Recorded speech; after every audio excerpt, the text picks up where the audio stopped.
Hey, what's going on, everyone? It's BRAP. It is Wednesday, October the 15th. Welcome to another show.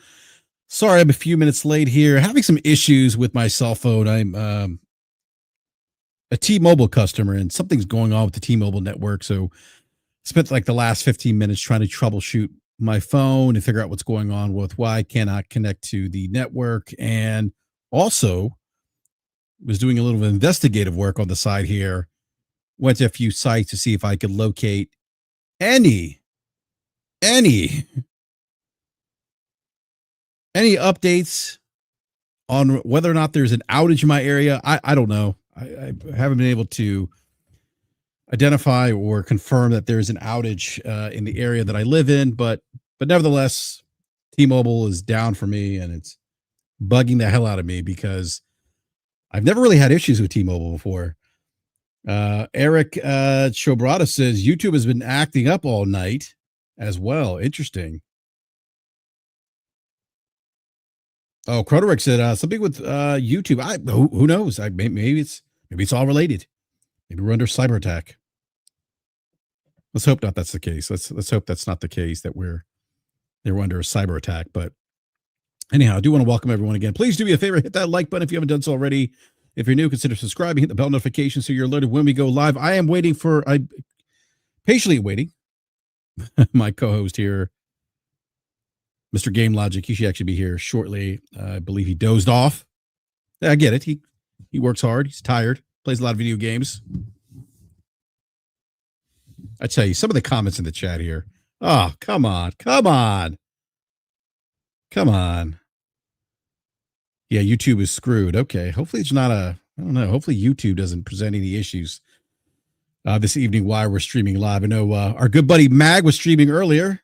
Middle-aged gaming guy. Check out his show. By the way, I'm on like 3 hours of sleep right now. Well, actually about 4. Should say 4 hours of sleep. So I'm perhaps a little tired. Perhaps a bit tired. Long day at work, long day at the office, running around, taking the kids to sporting events, practice. Practice? We're just talking about practice. Nobody remembers that quote. Mr. Allen Iverson. The time he's with the Philadelphia 76ers. Oh, come on, Matty Bees. Come on. There is some messiness in the chat right now. Hey, look, I'll be honest with you, Maddie. I'm excited about their pivot. I may have said this on the show before. We'll talk about Xbox here, but I like the fact that they're doing something different.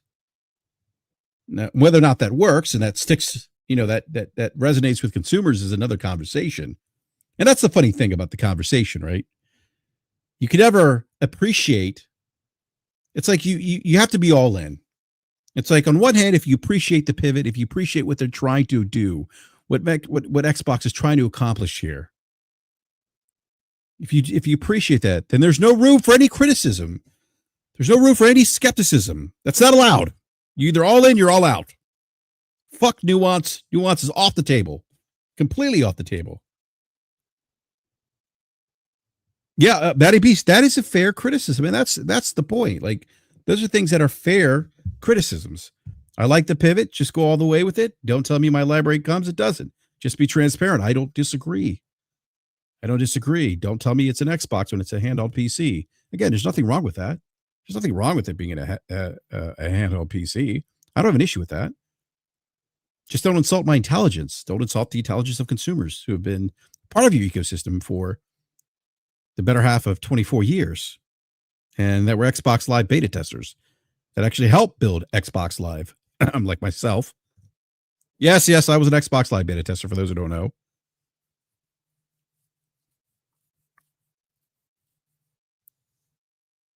I assembled my PC, and no way will I call it an Xbox.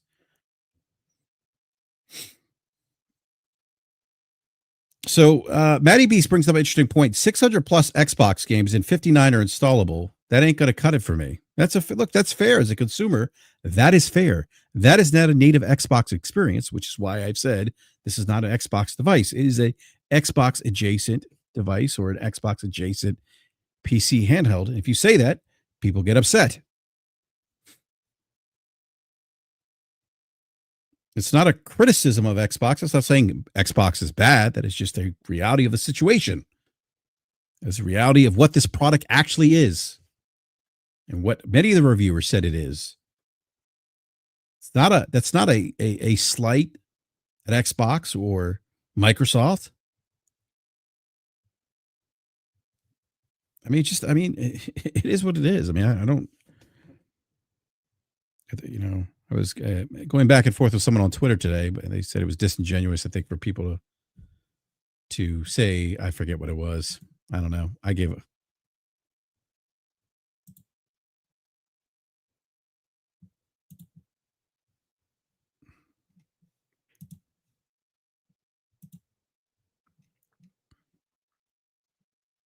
actually, let me pull up this tweet here.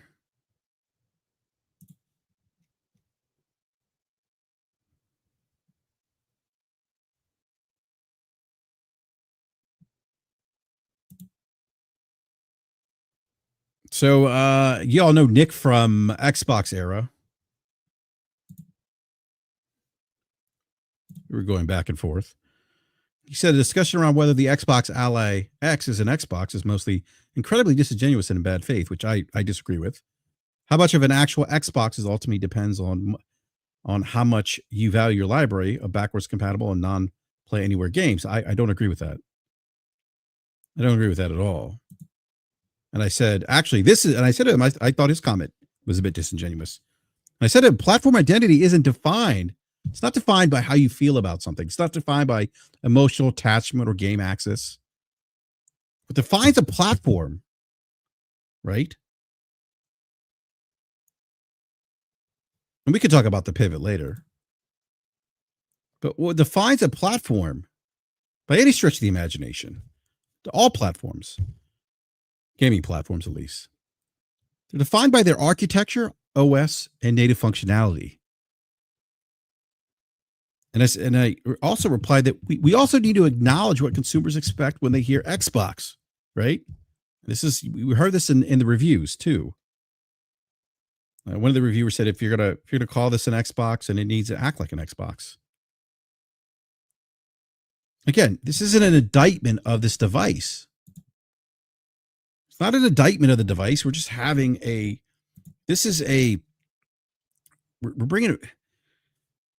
we're trying to provide a bit of nuance to the conversation here, because it's often taken off the table when you try to have this conversation, that is.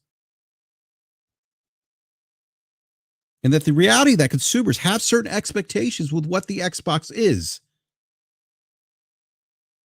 So when we think of Xbox, and this is why some of the people have been critical of the messaging about this is an Xbox, and I understand you can certainly make the argument if you like that, well, they're pivoting. That's fine. That's fair. Then they should say they're pivoting. They should be a bit more definitive of what that is, rather than this is an Xbox. Doc Dark, our good buddy, was having fun at Microsoft's expense, fired up his TV with this is an Xbox on the TV, and just left it there on Twitter for everyone to see. Now, Doc's just kind of taking the piss out of Microsoft, but that's the point. The reality is that, again, we need to acknowledge that consumers expect when they hear Xbox, they're thinking of a plug and play device, plug and play simplicity, consistent performance, native Xbox features. That is the baseline experience they associate with the brand. That's the baseline experience that all of us associate with the brand. And that's the point. Again, not a dig at the device or the direction of where Microsoft is going. That's true, Zach. Doc loves to troll. So to sit there and say that's disingenuous to bring this point up, or to say that this device isn't an Xbox device, and that somehow your emotional attachment and access to games is what defines it, is inaccurate.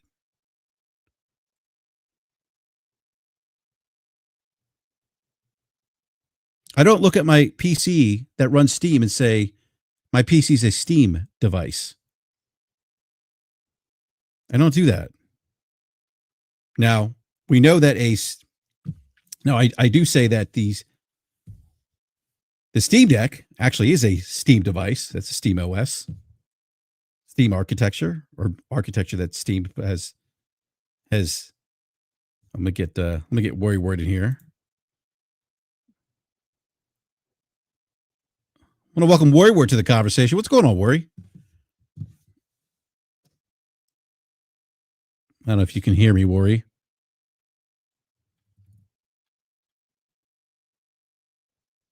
I don't know if Worry's speaking, but he's in here.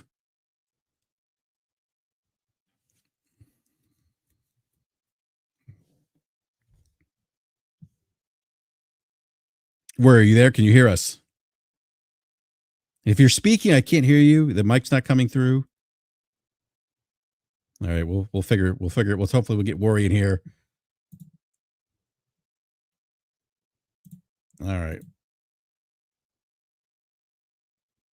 Actually, and also just we'll get to the ROG Ally Xbox, the Xbox ROG Ally X reviews here in just a bit. But one of the things that kind of stood out to me with one of the reviews that I watched today was Worry just left, but hopefully he comes back. One of the things that really resonated with me was this. If it's an Xbox, it's got to be an Xbox experience. That's what this reviewer said. And I don't disagree with that. It goes back to that native functionality, right? That I just mentioned a second ago. And this is why I called it an Xbox adjacent device for this reason. Like, again, consumers have a clear picture of what an Xbox means, what kind of experience it promises. And based on some of the reviews, the ROG Ally isn't that. To what Matty Beast, his example, he has all these games. He can't access only about a handful of these games, but he can access his entire library natively. Hey, Worry, can you hear us?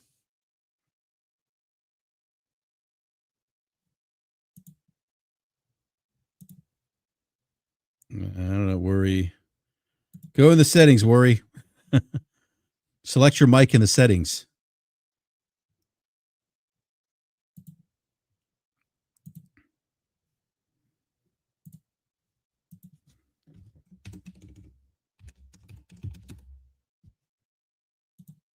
All right, I do want to. We'll get back to the ROG Ally Xbox topic here later on the show. I think Worry's having some issues.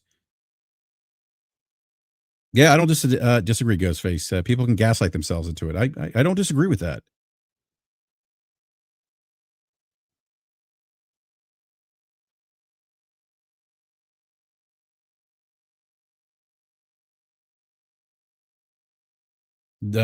Tech Deck by Vet says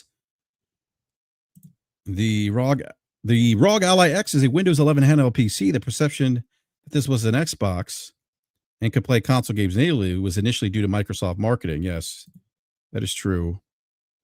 Some of the marketing was a bit fuzzy.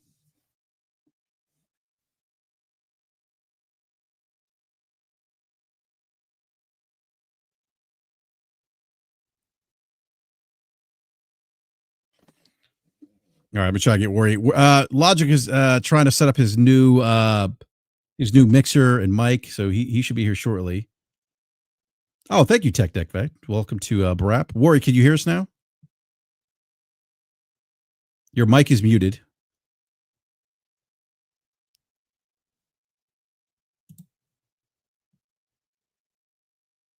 No, Worry's still muted. All right, hopefully Worry. I will call you. I will refer to you as Vet then. But welcome to BRAP, sir, or ma'am. Don't want to assume. Does this sound like shit? No, Worry. You live. Does it sound okay? I'm just using a telephone.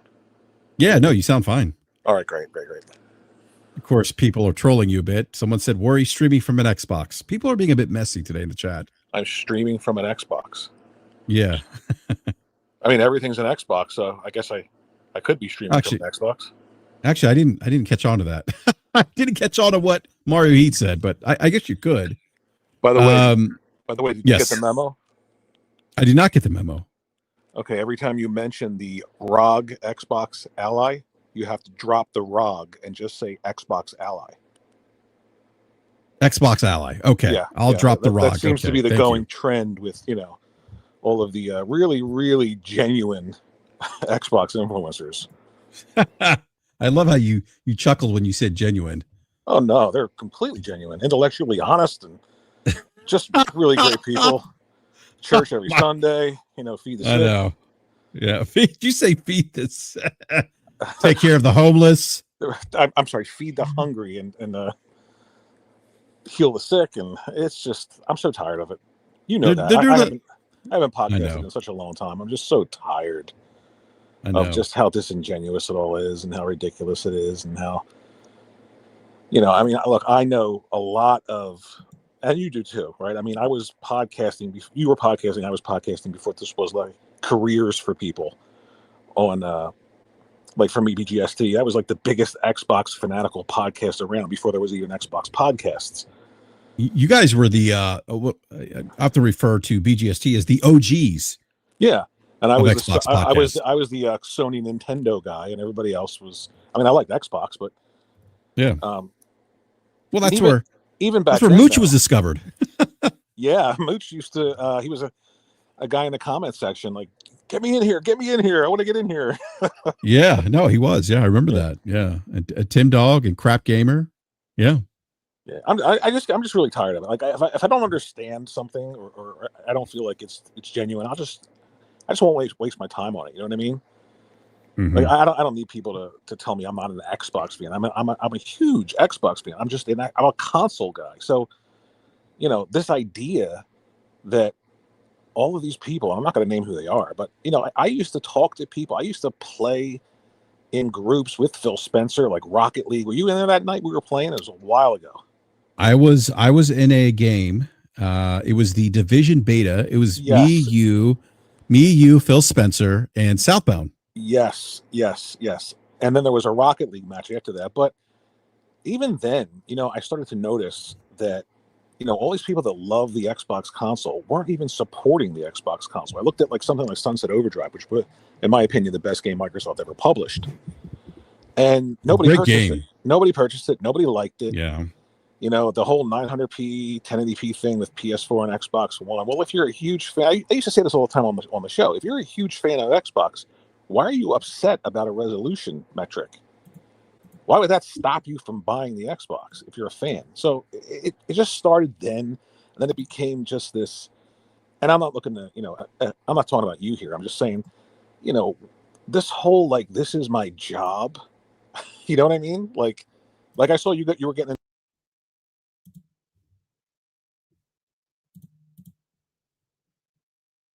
No, I think we lost Worry. Worry, we lost you. Am I back? You're back now. Oh, I'm sorry. You said, yeah. I saw you were getting into like some kind of thing with the person over people upset that Xbox, the ROG Xbox Ally isn't an Xbox, and how it's disingenuous to call it anything other than an Xbox, which is insane. But I went to that page, and that guy's like 100% in bed with Xbox.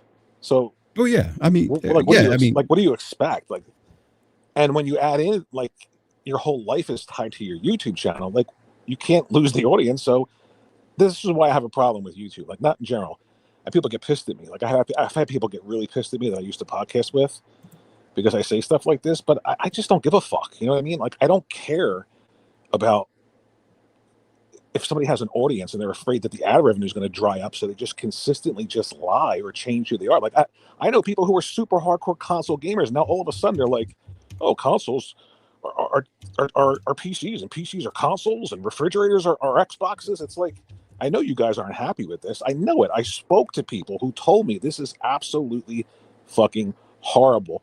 And then but I have to toe the line. So I'm tired of it. I'm sort of on that Tim Dog level at this point. I fucking hate everything about it. It's just so antithetical to what gaming is. Mm-hmm. And it's absolutely antithetical to what Xbox used to be. But yeah, if you enjoy it, go right ahead. You know what I mean? Just enjoy it. Talk about the things that you like about it. Don't consistently try and change people's minds. Like, I was looking at Destin. What's that guy's name? Dusty something. Oh. Destin Legary? Yes. Yes. And like the whole splash screen is Xbox handheld. This is the future of Xbox. It's not an Xbox. It's not even made by Microsoft. 59 games are playable out of every game that you have that you purchased. I mean, that's not an Xbox experience. That's a ROG PC handheld experience, Well, which is fine. that's yeah. There's nothing wrong with that. Absolutely. Right. But don't. But don't And try that's and turn it like, I'm looking at a cat and you're swearing to me that it's a dog. Like, it's fucking meowing. It's a cat. It's not a dog. it's oh my, yeah. Well, it's got a tail. It's a dog. Right. Oh, they all have tails, right? Four legs, tails. It's got 4 legs and Right. and ears. It's a dog. That's what I don't. It's got whiskers. I just don't like whiskers. The whole, I mean, like the super hardcore Xbox console guys now, and you look at some of these people, and it's like, is it really that important for you? Is YouTube really that important that you just change everything that you enjoyed, everything that you supported, and you're just like, well, I guess I'll just turn into this now because a $1 trillion company told me that that's what I'm supposed to do. You know what I mean? I'm just tired of it. I got so tired of it all. And plus, I'm not really good at arguing with people. I don't have like I don't have like an in between. I have a 1 or I have a 100. You know what I mean? You're like me, Worry. Yeah, that's because I'm Latino. You're what? I'm Latino, so we go from 0 to 100 in like 2 seconds. Oh, okay, all right. Well, I'm Sicilian, so we just. Well, there you go. We just we've got a lot of throats.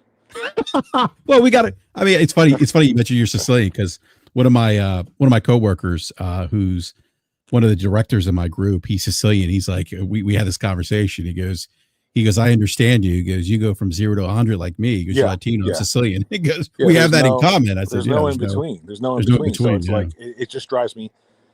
It's probably just not healthy for me. You know what I mean? Yeah. So. Yeah, but no, I'm definitely I was a huge Xbox fan. OG Xbox, the 360 was, that was like the glory days. Even the Xbox One, right? The first year of the Xbox One with the launch titles, like, even though Rise Son of Rome was horrible gameplay wise, there was a big leap between what you got graphically on the 360 to like Rise Son of Rome, and then Dead Rising 3 it launched with, right? Dead Rising 3, I think Dead Rising 3 or 4. What did it launch with? I think it was Dead Rising 3, if I'm not mistaken. Yes, yeah. And these games were fantastic, right? But I mean, absolutely. It's just if no one's buying the games, Microsoft created a solution to a problem that didn't exist. People were buying video games; they just weren't buying Xbox video games. So, I just don't buy this whole everything is an Xbox, and you're just supposed to not say anything about it. Like, I was reading. Who was the Windows Central guy? I forget his name. Jez Corden. Yeah, and it's like, everyone's disingenuous, and if you don't use Xbox's ecosystem, why are you even complaining about it? But I use Xbox's ecosystem. I've used it for since Xbox Live, NFL Fever. I was a beta tester on that, and it's just not what it was. Do you remember Revolt? Oh my God, was that a? That was Revolt and NFL Fever were the 2 beta games. What was the Revolt game? What was it? That was the RC car game. Yeah, like the RC racer. Yes, I actually like that more because I'm not a huge football fan, but I did. Yeah, I didn't get a chance. I love Revolt to do that one. You had to like apply, and they would just give you pick the game that you were going to test. You know what I mean? Yeah, I love being a beta tester. But see, Worry, that's the thing. Like, it's like you have to toe the company line. There can't be any dissension within the ranks. You can't do that. You can't on one hand participate in the ecosystem, and on the other hand actually use your brain and be a critical thinker and ask questions. Right. That's forbidden. I just try and break things down to like how I would react to them, because most humans have the same sort of biases and reactions to things that they don't like. So if Nintendo out of the blue, like, I'm a raging Nintendo fanatic, okay? But if Nintendo tomorrow, people stop buying their games, people stop buying their hardware, and they pivoted to something that was so far into who they are, I wouldn't just be like, well, I guess I would have to be a fan of that now. It just doesn't make sense to me. I just fucking hate disingenuous people. I just really do. You can't have a discussion with anybody and not have it be like, I guess pre-baked because of YouTube and this idea that people are like YouTube celebrities and they have to toe the line. I just fucking hate it all. And I might sound like doom and gloomish. I'm just so tired of it. And yes, it Yeah, happens. no, I hear you. And yes, it happens with PlayStation. Let me ask you a question. Are there PlayStation like influencers on the level of what Microsoft has? I got to be honest with you. I haven't come across many, or but I mean, like in the media, like who are they? Like when I think of like Xbox influencers, the people that pop up. Like who pops up on PlayStation? Who? I mean, like so they're sacred symbols, right? But I know what you're saying. You're referring to, but they're not the influencers, right? Like but they're not. But sacred symbols doesn't take gifts for access. At least they understand the idea that if they're giving me stuff, there's a implied relationship there. Exactly. I use the analogy all the time. It's like going to the Ford dealer when you want to buy a new car and asking him what he thinks about Chevy. He's not going to give you the fucking truth. No. He'd lose his job. Yeah, and I was trying to find his access. Right. I'm not talking about people on Twitter or YouTube that like PlayStation. I'm talking about like some of these guys that are influencers for Xbox. They're pretty big channels. You know what I mean? So yeah, I don't know who on PlayStation would be the equivalent of somebody like that. Honestly, I can't even think of any. Anyone in the live chat, if you would think of any, please let us know. But I honestly worry. I can't. None come to mind, to be honest with you. And I've been, you mentioned you and I have been podcasting. We started this a long time. Geez, like 12 years ago. I think it's longer than that.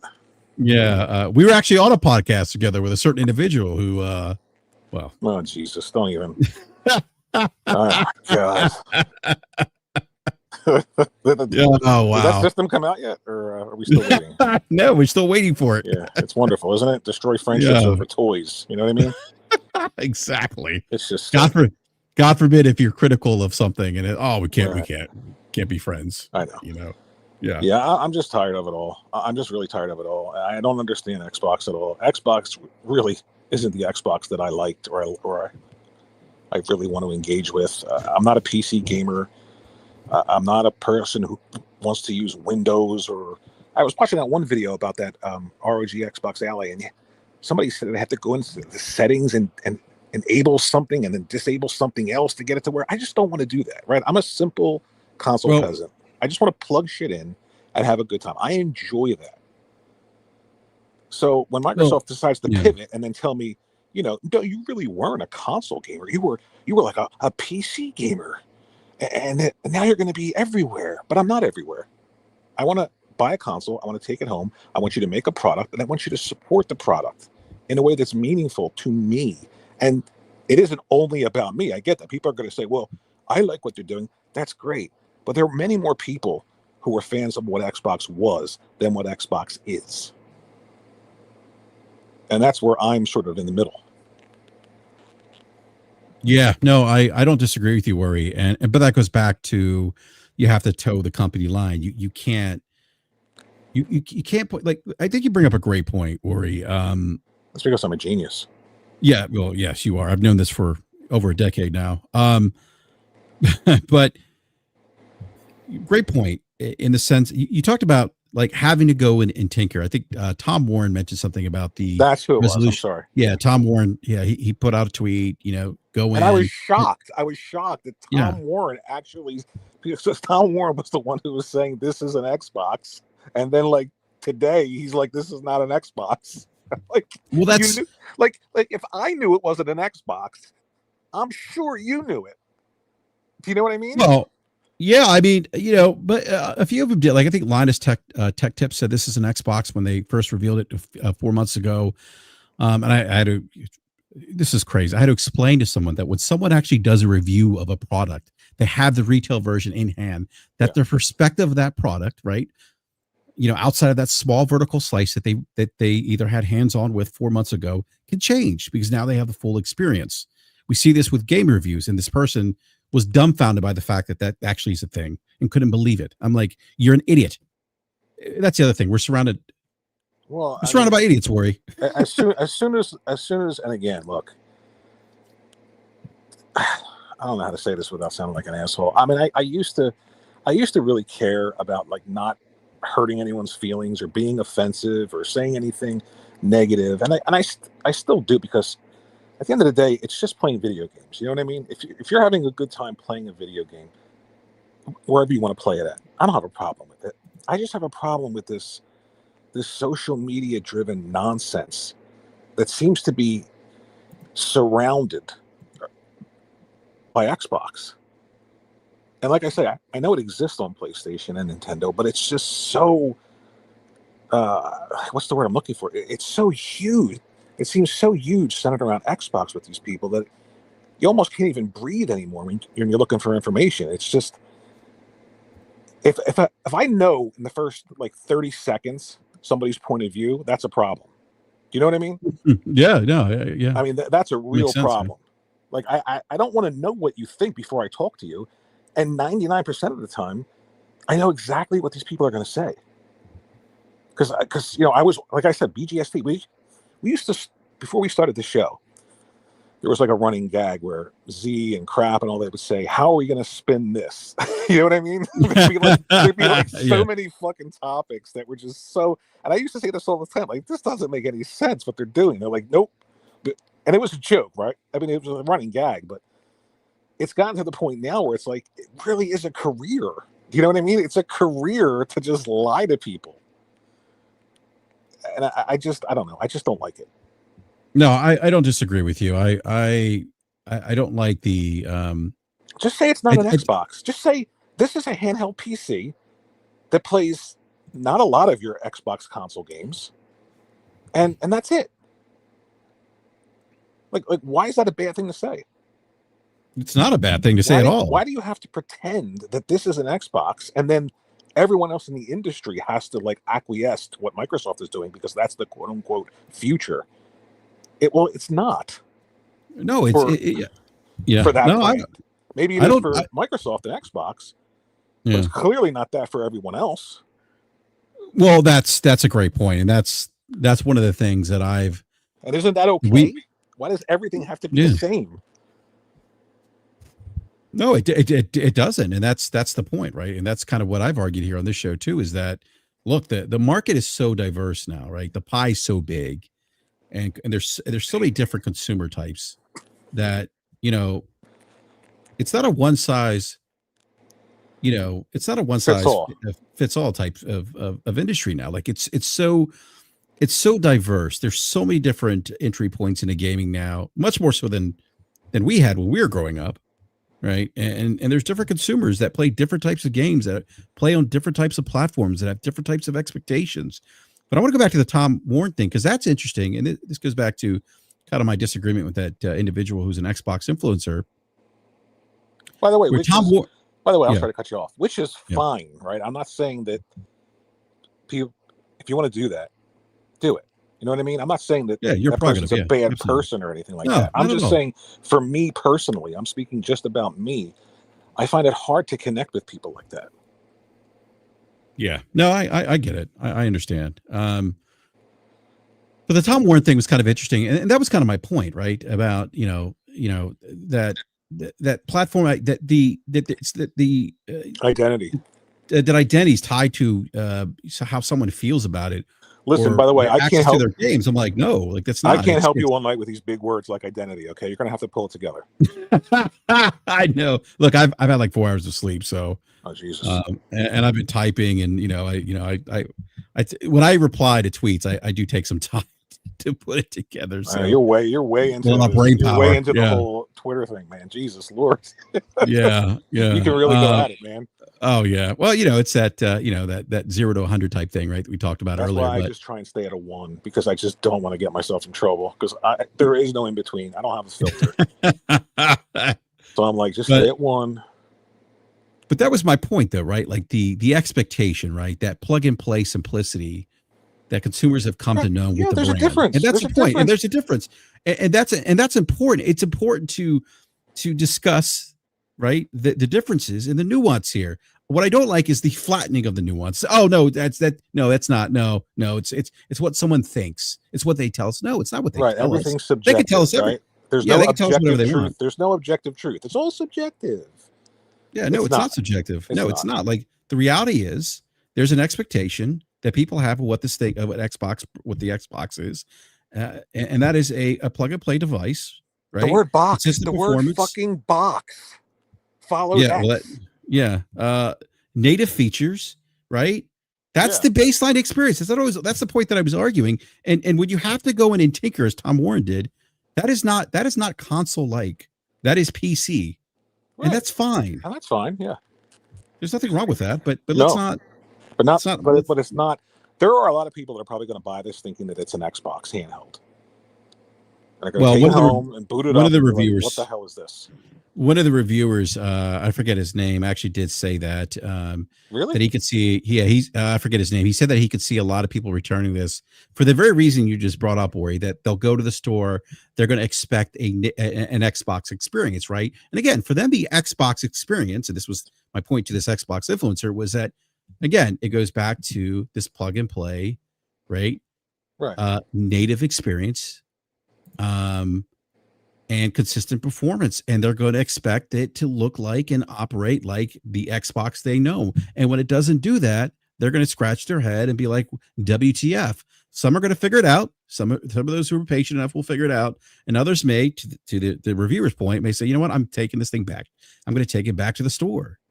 And that's the point. Like, let's not pretend that this is a Series X in a handheld form. You know, it's not. But again, there's nothing wrong with that. Yeah. I mean, I just love the fact that, and not to bring up Nintendo, because I know like a lot of people maybe that listen to you would like a Nintendo, but isn't it interesting how they come out with a Switch, a hybrid console, and now all of a sudden hybrid consoles are like the rage? You know what I mean?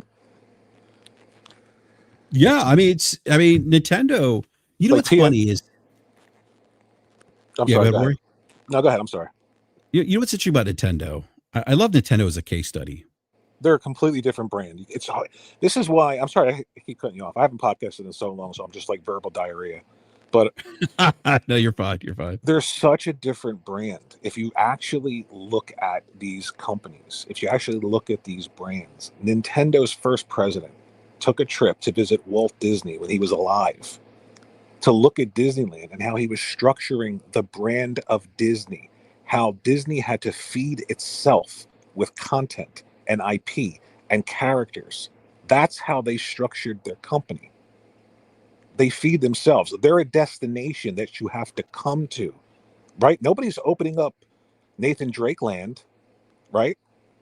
Nobody's opening up Spider-Man Land, but you've got Super Nintendo World in Orlando, Florida, and there's a reason that this Nintendo as a brand is so different than PlayStation and even Xbox. If you read Ed Freeze, remember Ed Freeze? Oh, love Ed Freeze. If you read his book, when he left Xbox, he wanted Xbox, literally spoke to them and said, we have to structure that it's like Nintendo. We have to start creating characters and IPs that are wholly Xbox. And Microsoft didn't want to do that. And that's not the only reason he left, but he literally states that in his book. So Sony for their part had a chance to do that, right? But they became this boutique brand where, if you want the $300 million AAA game that takes like an entire generation to release, that's where you go. Sony better hope that the majority of people who play video games purchase their console to play third-party games, because most people purchase PlayStations to play third-party games. If people tomorrow decided that they weren't buying PlayStation anymore to play third-party games, Sony would be done. Because you can't take 7 years to develop a $300 million game and then drop it at the end of a generation and make it a launch title for the next generation. That's been my frustration with Sony this generation, is that they have to get lean. They have to get lean. They have to start creating games at a more consistent cadence. But the problem with PlayStation is the same problem with Xbox. Xbox, again, they created a solution to a problem that didn't exist, and now they train an entire base of consumers to never purchase a video game. Sony, conversely, trained an entire base of consumers to only look for super high-end AAA polished games. And in my opinion, they have to get away from that. I'm sorry, I'm not laughing at you. I'm laughing at Logic. Logic. So we have Dookie on a Duke. What do you Dookie stick with an Xbox button or something like that? No. What's going on, Logic? It's what's going on, Logic? Nothing much. Are you guys able to hear me okay? Yeah. Can hear you loud and clear. Yeah, I was hoping we get Amy the Hood again, but I'll take Jason Ronald or Roland or I forget his name now. Yeah, Jason Ronald. Jason Ronald. Very nice gentleman. Oh, Amy Hood. I got you. Amy the Hood. Yeah, Amy Hood. Yeah. Is she still an okay executive, or does she leave Xbox? She's still there. Oh, she's still there. So she's okay. So she's not like that Laura Foyer woman who left Xbox and now she's not okay with her opinions about Xbox, right? Oh yeah, she's a disgruntled employee. Right. Everyone's great until they leave, then they're disgruntled. Then they're disgruntled. Yeah, when they say something you don't like. Imagine that. Hey, let me pay the bills here real quick. I want to get this super chat. The Gaming Ledger with the $2 Canadian says you were on point about Xbox as a brand. Thank you for that, Gaming Ledger. Appreciate it. I got some other super chats here. Let me get to those. Hey, just a quick shout out to Gaming Ledger, by the way, one of my mutuals on Twitter. So appreciate you coming through the chat. Awesome. No, thank you. And then Chrono Rig, member for 2 months, says I guess prices of consoles don't matter anymore. What does that mean? That was the argument about consoles being too expensive. Yada yada yada. The start of the generation, and now here. Have any of these people grown up in the 80s and the 90s? Anybody? I mean, anybody purchased a game in the 90s that was like $90? I mean, I think it was the gold or the black cartridge for Zelda was like $89. I mean, it's just insane. Oh, that gold cartridge though, that's primo. It was gold. Yeah, it was beautiful. Oh, it was beautiful. Yeah. Gaming Ledger with a $5 Canadian says Microsoft marketing is awful. I'm sure if you brought up to a hardcore Xbox fan that a cell phone is a TV, they would say you're crazy. Yet here we are. Right. It just doesn't make any sense. If everything is an Xbox, then nothing is. It negates itself. That's what Laura Fire said. She goes, if everything is an Xbox, then nothing is an Xbox. And that speaks to the diluting of the brand, right? And we've talked a little bit about that on the show. But I want to go back to Nintendo, because Nintendo is interesting because they, as much as people like to criticize PlayStation and say things like, oh, well, they're kind of behind the curve. That's the old way. They never say that about Nintendo. And if there's anyone they're a completely different brand, though. I think people understand that. Well, PlayStation and Xbox are more similar. They are, but Nintendo in its behavior, right, is still kind of doing the old things, right? They haven't. I think they're a little more I think archaic in how they do things. Last console. What's that? That's it. I'm leaving. Well, you remember the social security numbers for the friends list. The Nintendo Switch 2. I know. I still have that, right? Yeah. The online features for the Nintendo Switch 2 are I think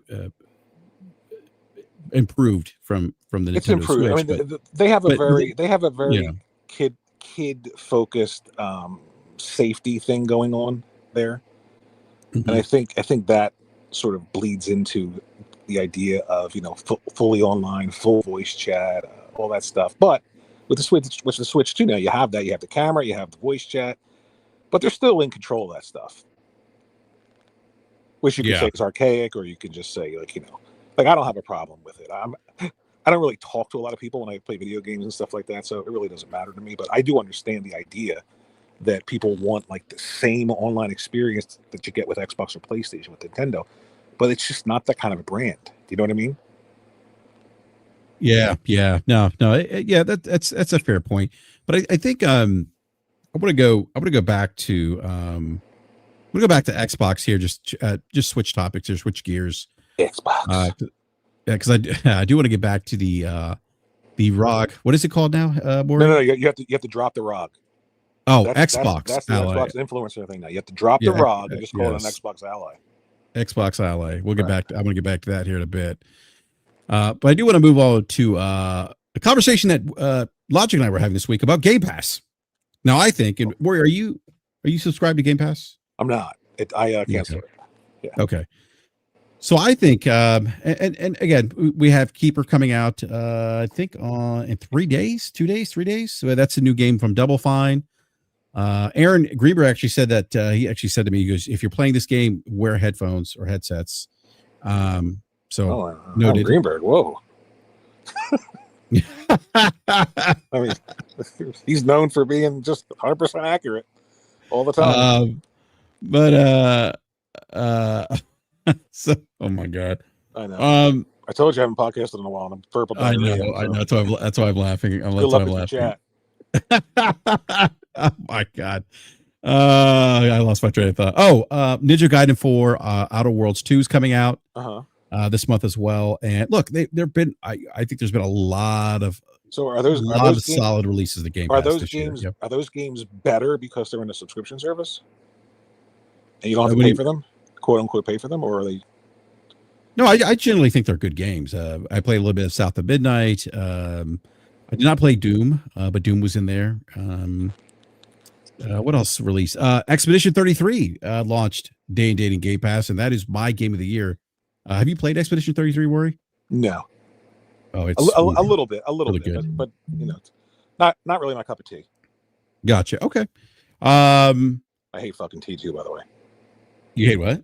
Tea. I don't know why it's my cup of tea. I can't stand tea. What else? I'm trying to think of the other games in Game Pass. But those games are also coming out on PlayStation and Switch. Let's see here. Avowed. Yeah. Avowed came out. Yes, thank you. I played Avowed. Avowed. Metaphor ReFantazio came out. That was a game that released prior. Wasn't day and date. That's a great game, by the way. That's a good game. Yes, that's a really good game. We'll get Call of Duty, Black Ops 6. Oh boy. Wu Chang, Fallen Feathers. I'm just rattling off just different games here. So when did Microsoft send you the Game Pass check? I got it in the mail the other day, just in time for the Xbox Ally X release. Just in time marketing strategy. Yeah, Ninja Gaiden 4. I mentioned that already. So look, my point is this: I think this has been probably the best year for Game Pass in terms of release. Do you think that's going to help it grow? No, that's a different conversation. But would you let Logic talk, Brad? Why are you always talking over this guy? Yeah, I mean, Game Pass has peaked. I mean, that's why we're seeing the strategies that we're seeing now. Like, there's no more concern for, like, you know, the days when it was like a bonus incentive, you know, for Satya and things like that. Like, it's done what it needs to do. It's the only way it's going to grow. It's number one. We know that we see the trend in the analysis now that it gets a bump in the fall, right? As you ramp up into Call of Duty, you get a bunch of people who onboard into the service to get access to Call of Duty, and then the burn drops, right? And then you're gonna get. I need to come up with a term for this, but you're gonna get knock-on effects as other things happen in the industry. Like when games bump to $80, you're gonna get a bump in Game Pass. When you know, if this 100% tariff thing goes down, right? Things that tighten up on people's wallets. You're going to get those incremental, I should sign up for Game Pass. And those people will probably stay. So you're going to get this kind of eking drip drop of growth. And that's going to be it. And that's sustainable. That's feasible for them. Yeah. So worry. So yeah, there's a whole bunch of things that go in the sled along with that. For my opinion. Just a whole like thing that I've written up about like what the future of Xbox is. I think that is sustainable for them because I think what you're going to see studio closures. You're going to see them. Studio closures are the ones that they purchased. You mean? Yes. Okay. Yeah. I think they're maneuvering towards a position where shortly they're only going to start green lighting sure bets. Right. They're going to become. This there become PlayStation really first party. This green lights things that they know are going to be successful. in some ways, with the exception of okay, well, I can't even say that. Yeah, you will see things like Astrobot, because I think so. I think you're going to see more studio closures. I think you're going to see green lights of only safe bets. You think a lot of these studios that they purchase, some of them might look for independence from Microsoft to get out? I think there will. I think there will be some who will look for a Toys for Bob type of situation. Yeah. I think they're going to keep there. I think there's a couple studios that are sweethearts of the gaming community and the industry that they won't touch. So I think Obsidian will be fine. I think Double Fine will be fine. But Ninja Theory, Bethesda the studio will be fine. Right. Actually, the Bethesda or ZeniMax Online, they'll be fine too, because they've got the cash cow of ESO. Yes. So as long as that clicks along, that'll be fine. But I think Ninja Theory, Arcane, Machine Games, Compulsion, In Exile, I think those are on the chopping block. I think you're going to see more layoffs, because I think what they're going to try and do is they're going to try and get their overall. So basically, and I know you know the stuff, Rory, so I apologize if I sound like I have a lecturing tone. I'm not telling you, it's for the benefit of the people in the audience. I don't know everything. I mean, go ahead. So if you take the grand total sum of the money that it takes to make this big 30 studio production chain, that to me, I always use this analog of they have assembled the Avengers, right? And this is the equivalent of the Hollywood backbone that backs the MCU. Ugh. Right? So if you've looked at that and studied that, there is this huge production train out in Hollywood that powers the MCU. And a big part of it is the visual effects studios. And the visual effects studios, they bid for those jobs, and they take those jobs because those jobs pay. But there's also a huge risk, right? Because Disney is cutthroat, and they tell them you can't miss, right? You can't be behind schedule, because the whole MCU, like, there's no slippage, right? There's no slack schedule for anything in the MCU. So these visual effects studios very much kind of get treated like game studios do, where they have crunch. So, and that's kind of what the Microsoft engine and machine looks like, right? So in this massive production chain, you think about the total money that it takes to make something like that go. Like the grand total bill of what it takes to power 30 studios and all the people who are employed there, including the 1,500-ish size team at Activision to power Call of Duty. That has to be paid for, essentially. Sure. What funds it in its metric of performance is all the products that they put out that power Game Pass and game sales. As a consultant, typically one of the first questions I ask when I walk into a company is, strip everything down, strip all the politics, strip all the bullshit. If you're a factory and you produce a widget, tell me what your widget is. What is the one critical thing that you actually produce that makes your business go? Right. And those things for Microsoft, for those development studios, are a combination of Game Pass and software sales.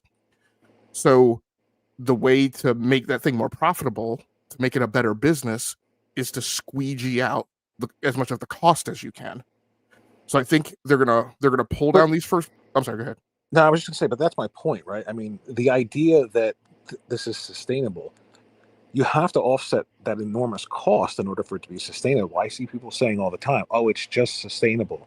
Don't worry about the cost." That's like, to me, coming home with a paycheck and saying, "Honey, look how much money I make," and then she asks me, "Is that after you pay for the mortgage, gas, electric, water, car insurance, and phones?" And I say, "No, but it's still good, right?"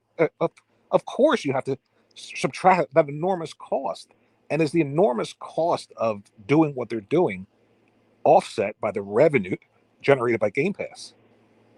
Yeah, and that's where I'm going. So so not solely by Game Pass, but a combination of Game Pass. Like I don't want to, as critical as I am, as we are, of like the Xbox business story, I don't want to take off the table that they do generate $24.5 billion worth of revenue.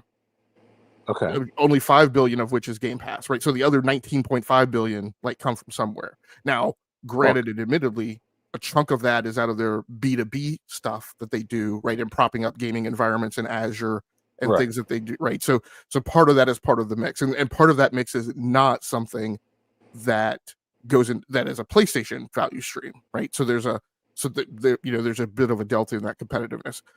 But where I'm going is, yeah, I agree. What I've said on the show before is, like, people latch on to this statement of, Game Pass is profitable, And then the understanding that, okay, but that only includes, right, third party, content Deals. acquisition and licensing. And that what I keep trying to explain to people is like, look, when you're in finance, there's what you put on the balance sheets, and then there's a thing called total cost accounting. And total cost accounting reveals the overall impact of making a value stream within your business go that often, absolutely, definitely includes more things than show up on the balance sheet. So where I'm going with, like, what is the total cost of making Game Pass and software sales go? I think what they're going to try and do is they're going to try and squeegee that down and make it more efficient and make it more profitable. And I think what we're seeing and what we're realizing, right, is that the content that's coming is that Hellblade, the games coming out from Arcane. We've already slashed one of those studios. The games coming out from Machine Games, Compulsion. Like, I don't think that those things drive the business from a revenue perspective at the efficiency level, right, that's needed. And so I think those things are going to go because it's cheaper for them to procure third-party content and license it and put it in Game Pass than it is to have, a half dozen or so of these studios operate at millions of dollars a year to put out content that doesn't help them grow Game Pass. And I think part of that, right, maximizing a profit is also, you're also seeing in the Game Pass price hikes and tiering, where remember when we go back years and years and years ago, first it was, we're going to get you 4 big AAA games in Game Pass a year. Right. Then it became... Wasn't that a quarter? I remember it was a quarter. I remember it. I remember the quote from their, like, summer strategy meeting that quote came out of, as it was per year. So you were going to get 1 big AAA game per quarter.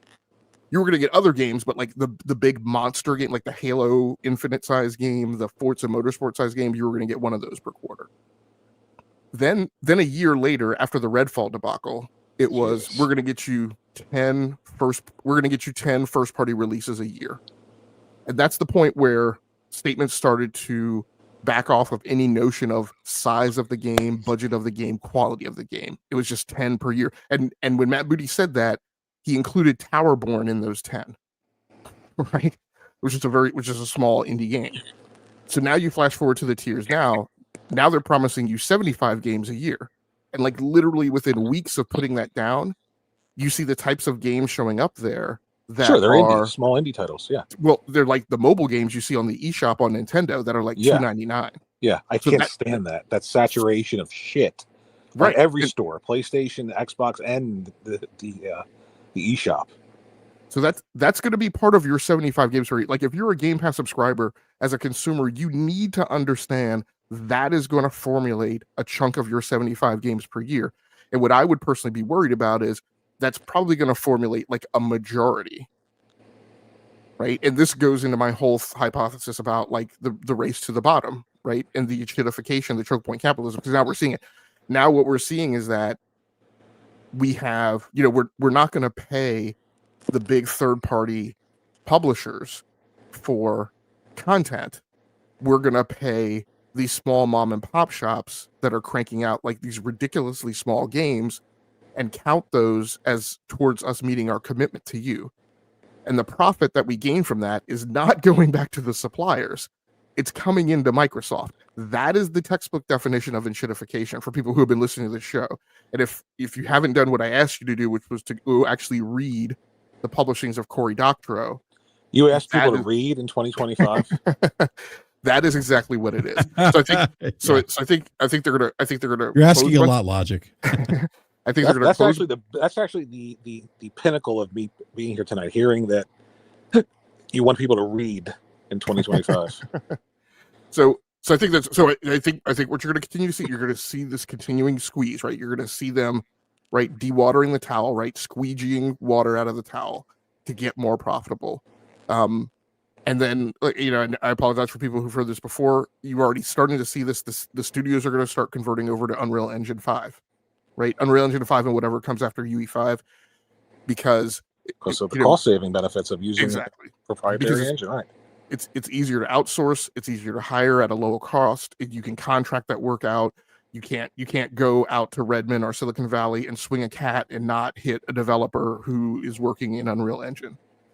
Which, and this is in business, this is the same, right? This is the same march that we saw as we started doing things in Java and JavaScript, right? Because it was easier to hire and it was easier to find those people. And you could push senior developers out. As your developers get really, really senior, it's easier to get rid of them because your junior developers coming in all are coming in from this common knowledge base. Yeah, the problem I was having, the confusion was, they started this Game Pass subscription service. They said they wanted to grow it to like 150 million people by a certain date. But then they went on to tell you that you don't need to buy the console. So the point of entry for Game Pass on console, if you're going to grow your console, if you focus on it and grow it, you're going to have more potential people to subscribe to Game Pass. So now that no one's buying an Xbox, where are all these people going to come from? Because there are not a lot of people who are subscribing to Game Pass on a tablet or a phone or a refrigerator, but there are really, really hardcore people who buy hardware. And if you had the highest selling hardware, if Xbox was in the position the PlayStation is in right now, there would be no games on PlayStation. It would be just Game Pass and the hardware and some other features. So it's confusing to me that they don't want you to buy an Xbox. You don't need an Xbox. They drilled that into people for so long. I mean, I think as many of the Xbox rabid fan base will tell you or will say, the money is in the software, and I agree with that for Xbox. I can't find the math where I did the math on this growth thing, but I think the 100 million and what Spencer actually said was, that was the like minimum target. So for Xbox to be successful as a business division, they actually had to exceed it. So that was 100 million. And so what he was basically saying is, well, we really needed to hit like 110 million or more. And they needed to hit that by 2030. And I can't find my math now, but I basically I wish I could find this. In 2022, they had 25 million Game Pass subscribers and 11.7 million Xbox Live subscribers. And then in 2024, just under 2 years later, that's when they had the business update in late February on the Xbox Wire official Xbox podcast, which, just so we're clear and so people understand, that was a scripted event. The Xbox Wire is a media outlet for Xbox. Tina Amini who was formerly an IGN editor, is an Xbox employee. Right, so that whole entire thing was scripted. They were at 34 million subscribers, I believe. And that previous fall of 2023, they had converted everybody who was an Xbox Live subscriber at the time to Game Pass. And so I done some math where I said, look, even if I give you that they only converted half of that 11.75 million, which is incredibly deferential to their side of the argument, that the growth rate of Game Pass over those 2 years would have been just north of 6%, something like 6.13%. And if that growth rate remained consistent, that they would have basically been at best 49 million subscribers by 2030.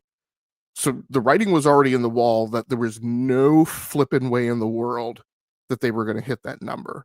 Now, some of the pushback I get from people is, well, it's not 2030 yet. You can't say that they wouldn't hit that number. Well, I'm relatively comfortable in that hypothesis because let me step back one step. For people who are listeners and audience of this program, they know that I absolutely do not put up or tolerate the null hypothesis, which is that, hey, Game Logic, in the absence of you being omniscient, you can't have an opinion, right? Which is a stupid, idiotic position that many Xbox fans take. But at any rate, I'm comfortable in saying that they wouldn't have hit that number because they put Call of Duty in Game Pass. And from that, they didn't do bonga numbers. So you took the biggest shark in the sea, the apex predator, and you put it in your subscription service, and it didn't revolutionize the business model and flip the world on its head, right? To the point where now you did have a sustainable, highly profitable thing making more than $5 billion and with you running around doing a ticker tape parade, right, after having done that. So no, right? If I give you 7%, 8%, whatever, like the number to hit 100 million the percentage growth rate that would require is just astronomically beyond whatever, anything that's feasible in the gaming market today. So I think the notion that Game Pass is the thing for them, it's not. I think they're at the point where they acknowledge Game Pass was the pinky that we put on the cliff's edge, right, that kept us from going over. And now it's a thing that helps feed the business, and it helps keep that diehard centric, user base that we are absolutely dependent upon, because at 500 million ARPU, right, we know that the average Xbox consumer spends less than $50 a year. And so because they make 24.5 billion, that means that, like, there has to be some huge nucleus that's actually spending a shit ton of money more than that. Those people are the people subscribed to Game Pass. Those people are in the 34 million number, and they need to keep those people around. And those people have been conditioned now to stick around for Game Pass. But I think they're hitting the point where they know that, like, Game Pass is no longer going to be the thing that, like, fuels, like, the business model and carries us to this revolutionary state where we take over the industry. Looks like we lost Worry. Let me pay the bills here. Oh, he's back now. I don't know why I keep muting my mic. I have no idea. Yeah, no, that's yeah, I don't know. Anyway, what I wanted to say is how does this all translate into hype for a new piece of hardware next generation? I mean, as part of this theory, that hardware, I think, is going to sell in the single-digit millions of units. I think they only realistically expect it to sell, 6, 7, 8, 9 million units. And I think it's a transitional piece of kind of fabric that they're using to migrate that hardcore user base over to PC. But see, this is where, before you joined in, I have this real issue with people who are just so pliable that, a $1 trillion company could change the very nature of what they are and what they were. Like I was telling Enrique, BRAP, I'm sorry. I know a lot of hardcore Xbox guys. I used to be on podcasts that were super hardcore Xbox. These guys love the console. And out of the blue, they're fans of, like, putting stickers on refrigerators and calling it an Xbox, which makes absolutely no sense to me. But these are the same people that Microsoft now has to fleece for more money because Game Pass isn't growing and the hardcore are going to stick around. So what do you have to do? You have to raise prices and get more money out of them. Well, look, Dr. Moreau was able to keep the half men in line by the promise of them eventually becoming human. I love it. I don't think anybody really knows what the hell you're talking about, though. Yeah, it's like, look. I mean, the half man, the man beasts, will continue to be compliant and do whatever you ask them to do. By the way, that was my nickname in college, the man beast. Nice. Oh man. And you're not talking about that shitty remake with Marlon Brando, right? You're talking about the original. Yeah, I mean, and that's to me kind of what I'm waiting around to see, right? The problem with that model, with that behavioral model, is that once you hit the inflection point, right, the half man eat the doctor. And so I keep waiting and waiting and waiting for us to hit that inflection point to eventually finally see, the Xbox fan base eat the doctor. But I think the problem is that, they have that nucleus of hardcore. Those people are never going to eat the doctor. Right. What's actually happening with them, unless the doctor leaves.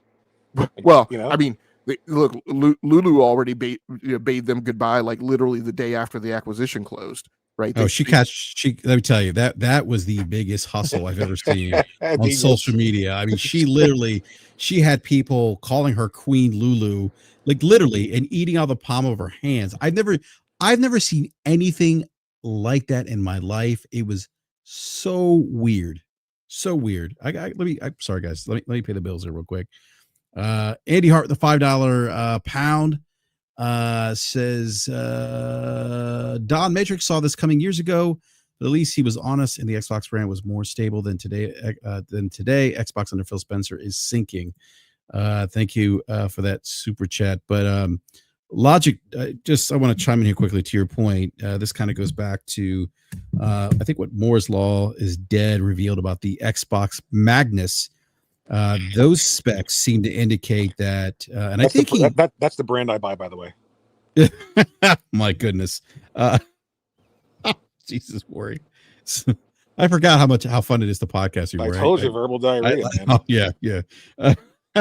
You need to share with Logic, maybe off air, the individual you used to podcast with like 12 years ago. Based on the leak specs, it looks like Microsoft is kind of pivoting towards something that's not a console. That this could signal the hybrid. And the idea of the hybrid's not new. I mean, a lot of if you look at a lot of the chatter from some of the Xbox fan base on social media, they acknowledge this PC hybrid, and will say and have made these wild projections that it's going to be the end of Sony because you'll be able to play PlayStation games. Yeah, it's just crazy. You mean hold on a second. Are you telling me that if games are ported to PC, you can play them on PC? Yeah, right. Wow, holy imagine shit. that. Yeah. Sony is done. Sony's done.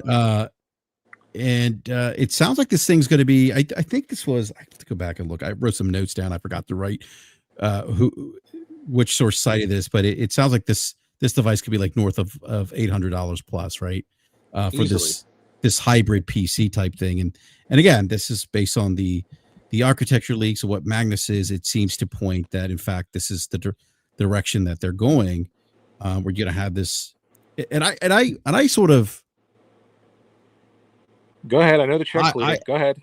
No, I think that this is actually the direction they're heading in. I think that they're a PC company. They're making the PC. Xbox. Yeah, the Xbox Ally. I got it right, Worry. Is ROG. Oh, what is it? No, I thought it says Xbox Ally. Is it X? You have to drop it. Oh, yeah, you're right. You have to drop it again. Yeah, right. Yeah, I got it. I think that is like them telling you, hey, like this is the future of Xbox. We're going to abandon the traditional console model, and this kind of hybrid device that we're calling an Xbox, a handheld device, right? That's really a handheld Windows PC. We're going to put that under your TV. It's going to be a hybrid console PC. It's going to run Windows, and it's going to have this, Xbox overlay or integration into it. And I think that's there. I think that is what they're trying to prepare their consumer base for next generation. So I'm sorry, Logic. I don't interrupt you, but you were saying some other things about like them squeezing more money. I forget now. Yeah, no, I think that had pretty much run its course. I mean, okay. to tail on kind of what you said. I mean, this brings us to the conversation that you and I were having earlier today, which is like, look, everything Microsoft does, everything Xbox does, and I want to say I'm starting to think it's beyond just the marketing. It's the actual moves that they make, like consistently appeal to that rabid nucleus fan base, right? The diehards who are never going to leave. And one of the things that I question, one of the things that I ask is like, you've done a great job anchoring your voter base, right? You've played a great set of politics. You have engendered yourself to the Midwestern, blue collar worker, whatever demographic you want to pick, right? And you have convinced them, right, for almost a lifelong existence of loyalty. And I even said this way back in 2016, 2017, like the whole rolling thunder into Generation 9, right? Hey, we're doubling down on backwards compatibility. We're actually making it programmatic. I've assembled a crack team of people, right, to handle ubiquitous universal backwards compatibility. The studio acquisitions, GamePass, and kind of at the time, what I said was, even as the Scorpio was coming out, I said, look, they've acknowledged that they've lost this generation. They know that they're not going to get people back, and so what they're doing is they are cooking up the witch's brew, right? Doing all these customer friendly, gamer friendly things to convince you to hang in there for the next generation, for what's coming. And I thought that was actually going to. I mean, you could argue maybe it has paid dividends, right? Because they've held on to that anchor base.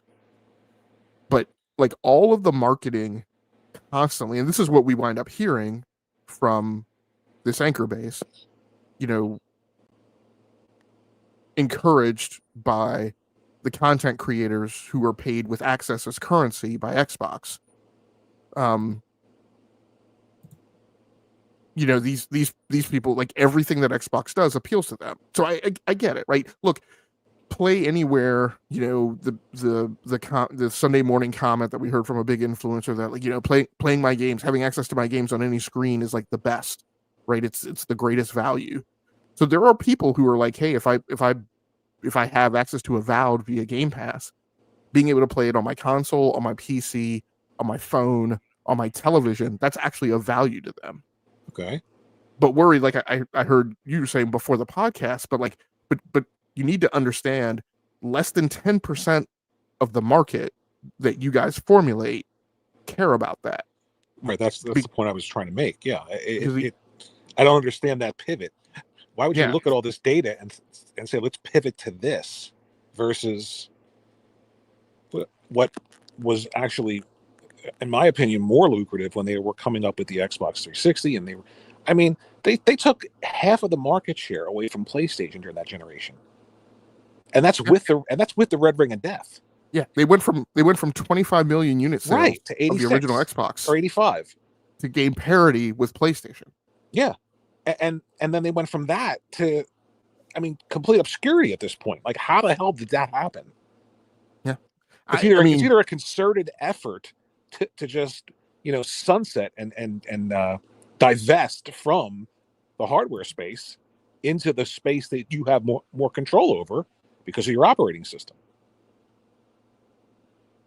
Well, I think that's part of where they're going now, and I agree with with what BRAP said. I said, look, I think where they are now is it's kind of the Allied powers, right, in World War I and World War II.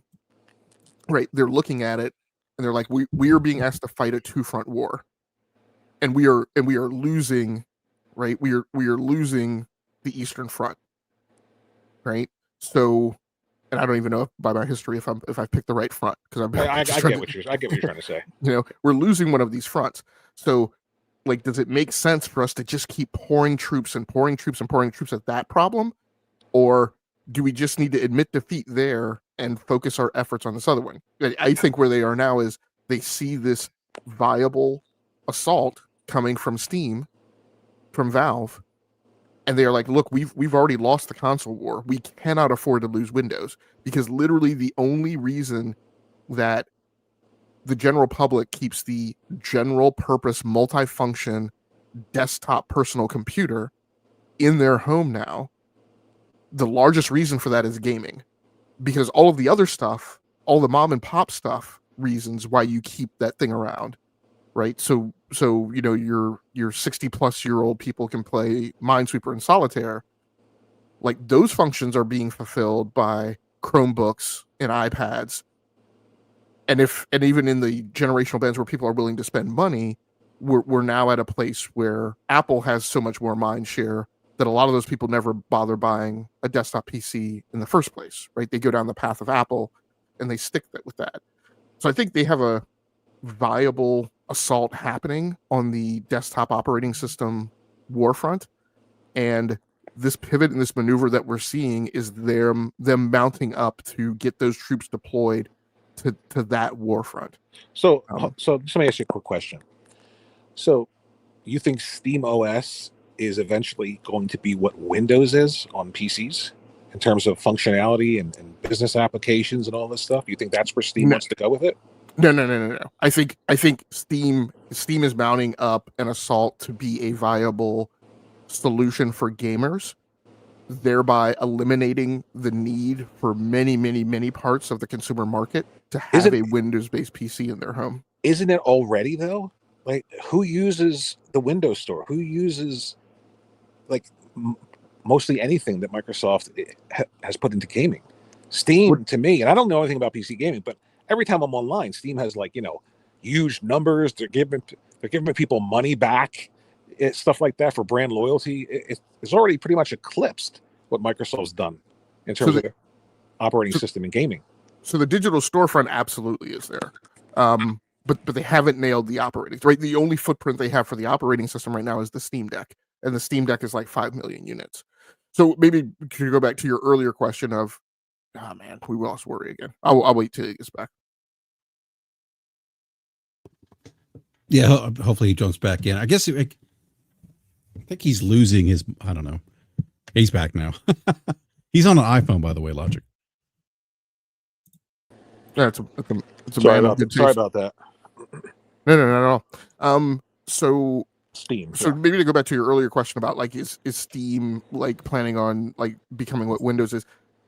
What I was saying when I said no, I meant Steam doesn't have any intent of taking over like Office 365 and those types of things. Which like again, when people run that operating system at home, they don't run it because they like Windows. They don't like it because Windows really does anything for it. They do it as an access path to get to like Office 365. Many of them overspend for capability they don't need just because they want to access the internet.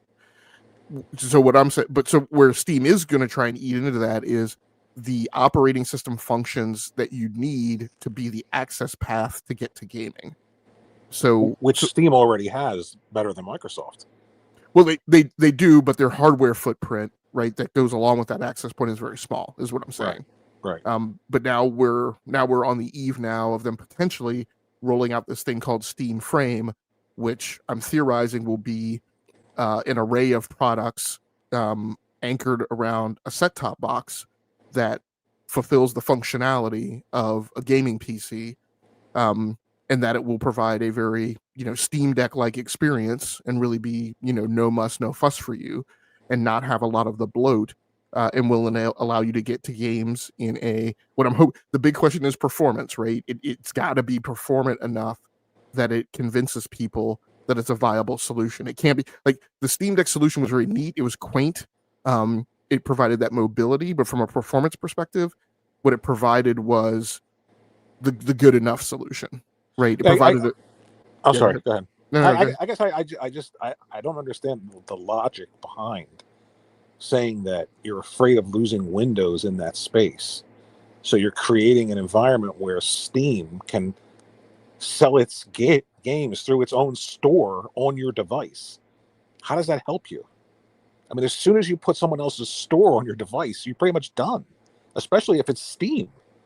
What developer is going to develop a game for the Xbox? They're just going to make games for PC and Steam. You're going to get those versions. Yeah, and so it is very much it just doesn't make any sense to me. Like, why would you, if I own a store and somebody comes to me and they're like, hey, can I sell my stuff through my store in that little space in the corner of your store? I would say, get the hell out of here. What are you talking about? Yeah, it's very much kind of a war of attrition in a lot of ways. Well, that's what I was going to say. They kind of acquiesce to Steam's dominance in that space. Yeah, there's definitely sacrifices to be made. I mean, my theory, which I won't get into full blown detail about, my theory is that because, and I think this is part of the I don't want to say strength, but this is part of what they're banking on. What they're banking on is if we keep you on Windows, then there's a certain extent to which we're in control, right? We control the UI, we control the presentation layer, we control what your eyes look at, right? We control where your attention is distracted to. And my theory is that this UI, and admittedly, I haven't done a ton of digging into the UI because I already know from a consumer perspective, it doesn't appeal to me or meet my needs. But this UI where they're collecting your library, I think that presentation will also be what they show you as a storefront. And I think the storefront will be unified. And so what you will see is you go in to buy Halo. Sure, right. You go in to buy Halo. And what you see is you just see Halo. You're not going to see Steam. You're not going to see Steam, the Xbox Store, Epic. You're just going to see Halo, and you're going to see 3 prices listed by it, right? And at that point, going back to the Phil Spencer comment, I'm not going to do slimy platform things to you when, yea, verily, actually, Phil Spencer does slimy platform things to you to get you to play the way he wants you to play. At that point, Phil can present you those three prices, and he can do whatever he wants to them. He can put the Windows Store one on top. He can align them horizontally and put the Windows Store one on the left.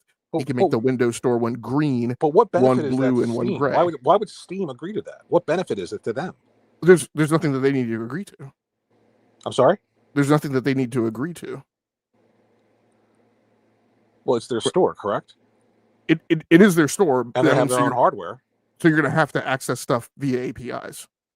Oh, Jesus. But as far as I know, Steam isn't putting up any resistance for that just yet. Well, it hasn't happened yet, right? There's no Steam store on the ROG Xbox Ally. Well, I mean, Steam is there. You could access it, right? Yeah, you could access Steam loads as an app. Yeah.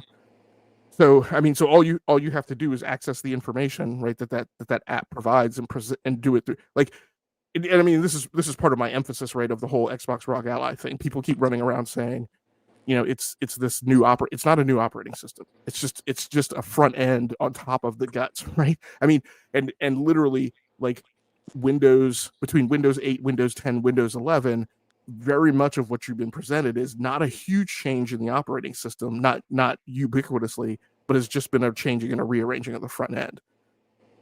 So like I said, what I believe is they're going to do, slimy platform things to you, slimy store things to you, to get you to click on, right, the Xbox, right, the Windows Store version. And then by the time it's all over, right, you've got this library of Windows Store games, and you're going to be incentivized. And the other thing is, like, the people you're bringing over, the console players who don't know any better, they're not going to be incentivized to just inherently trust Steam more than Windows. They're probably going to see the Windows price and say, yeah, I don't know this whole Steam thing or this Epic Store thing. I'm just going to buy the Windows one. And I think, if you're saying they're not even going to show the store, how would they even know which store it is to trust? Right? It's just going to be three prices, and I guess you would just pick the lowest one. Yeah. Yes. And I think they will do deliberate things to sway you in that direction too, right? I think you're a Game Pass subscriber, so you're going to see the Game Pass discount, right? But if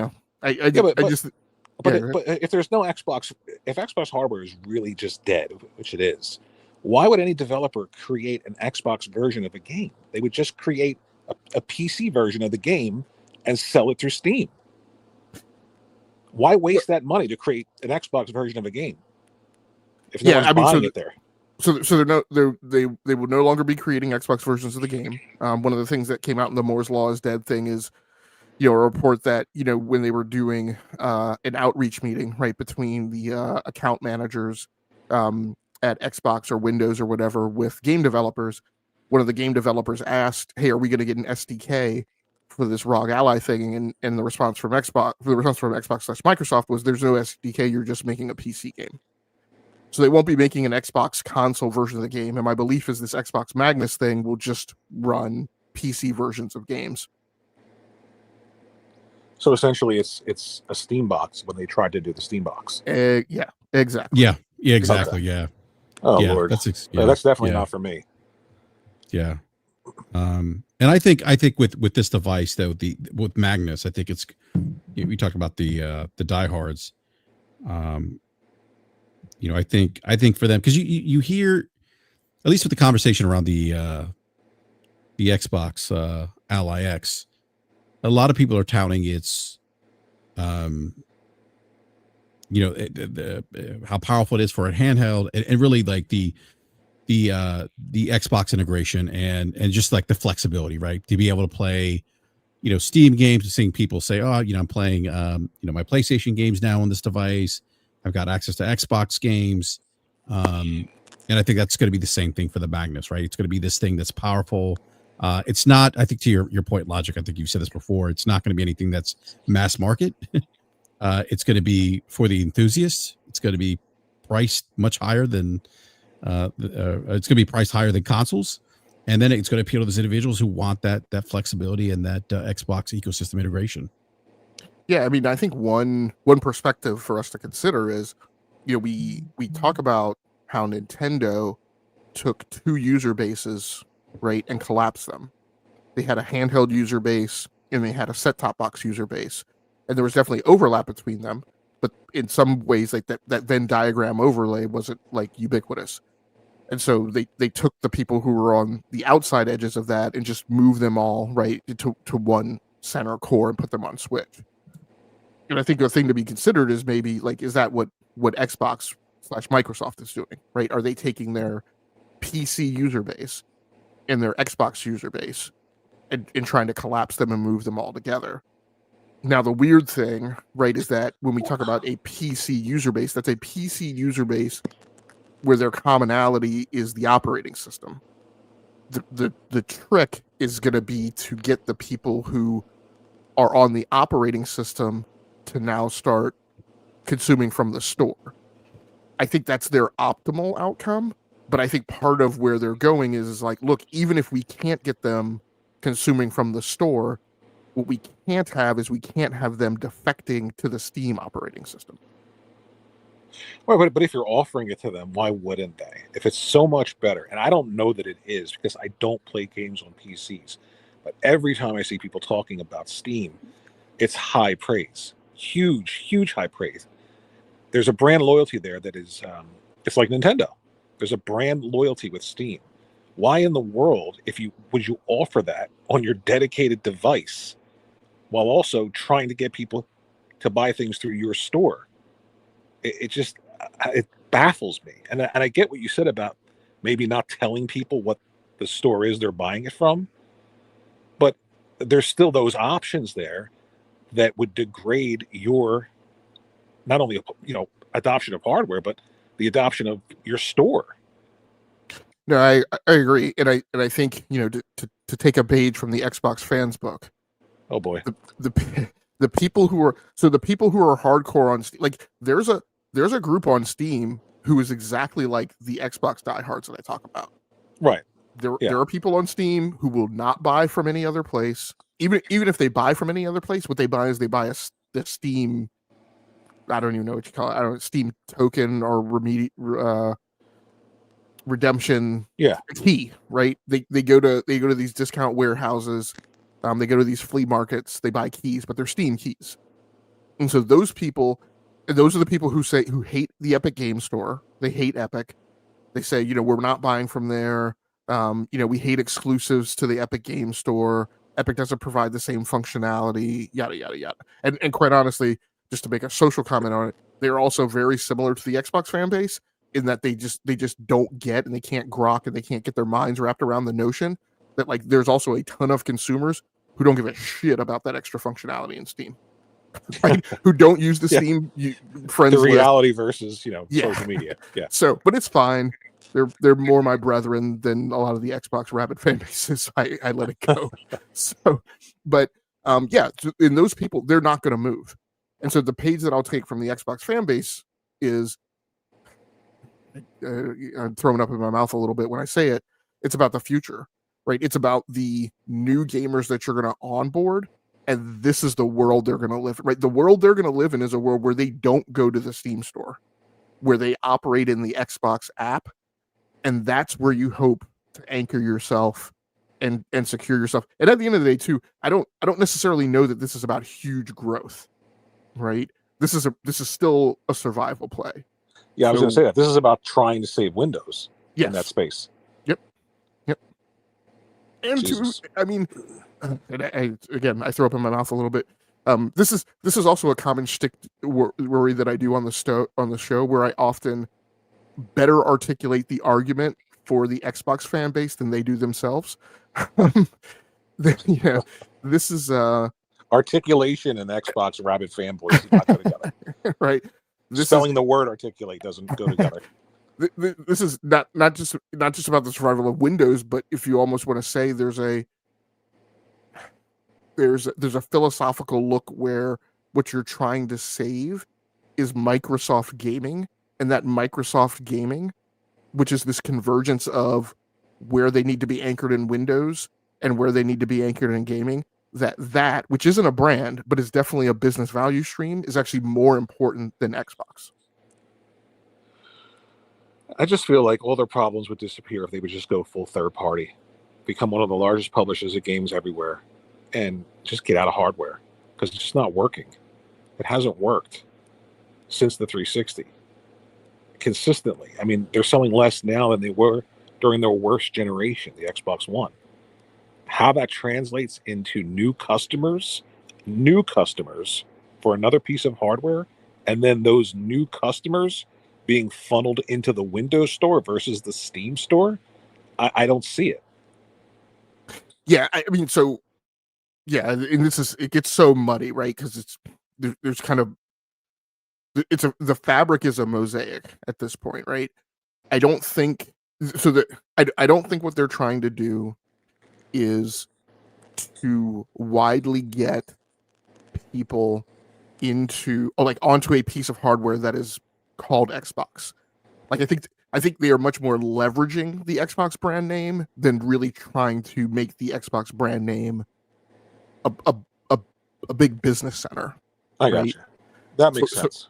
So I think the combination of users that they're trying to get to, that they're trying to monetize, will be a combination of people that follow the honeypot of Xbox, right? The blinking green light, and follow that access point and that pathway to get into this fabric that is Microsoft gaming.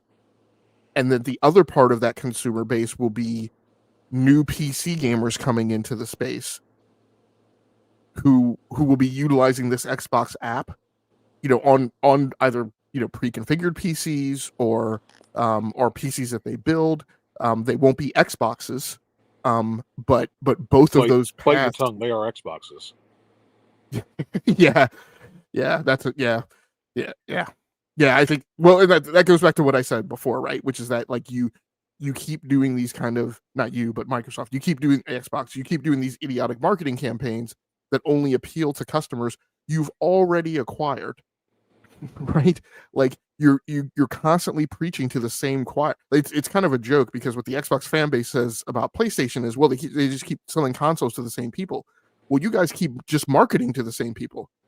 Like, and the numbers of people that you're marketing to keep getting smaller and smaller each generation. You're down to 30 million people now, but you're still speaking their language. I'm like, you don't need to convince those guys. Yeah, that was my point. I'm like, if it keeps decreasing the way it is, like, what is the point of even creating a piece of hardware? Well, I think they'd have more. I don't want to say control, because I don't want Microsoft to have control of anything, but they'd have more of a presence and more of a say in what's happening if they were just this huge third-party developer. Mm-hmm. Yeah, and I think that's what comes next. I think they build Magnus next generation 10, and then generation 11. There is no more first-party hardware. Yeah, I actually think that this is where I think Lodge and I maybe slightly disagree. I think they might get out of first-party hardware before next generation. Yeah, and have Magnus. Well, I mean, if they come out, third-party OEMs build Magnus and Xbox, because it goes back to kind of what Logic had discussed earlier with you about, the numbers and the math, and getting the business to a point where it's a bit more healthy.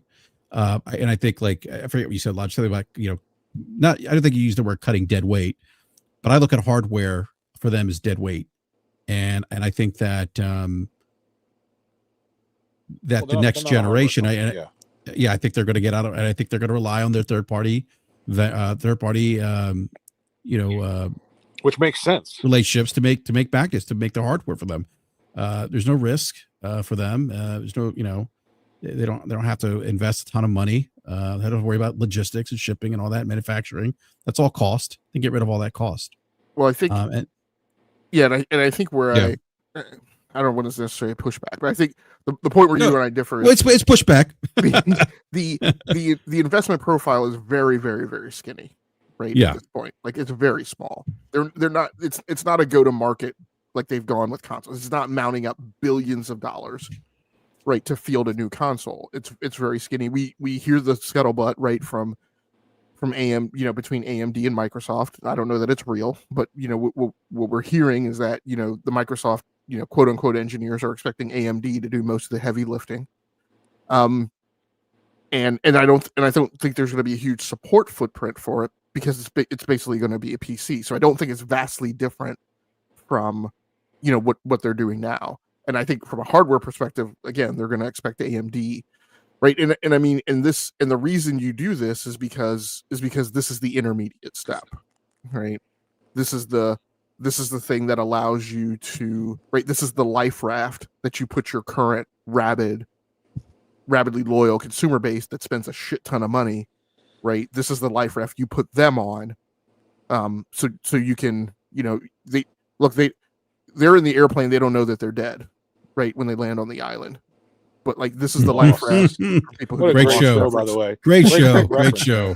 Right, yeah, that was a great reference. Yeah, this is the life raft you put them on to get them to the island.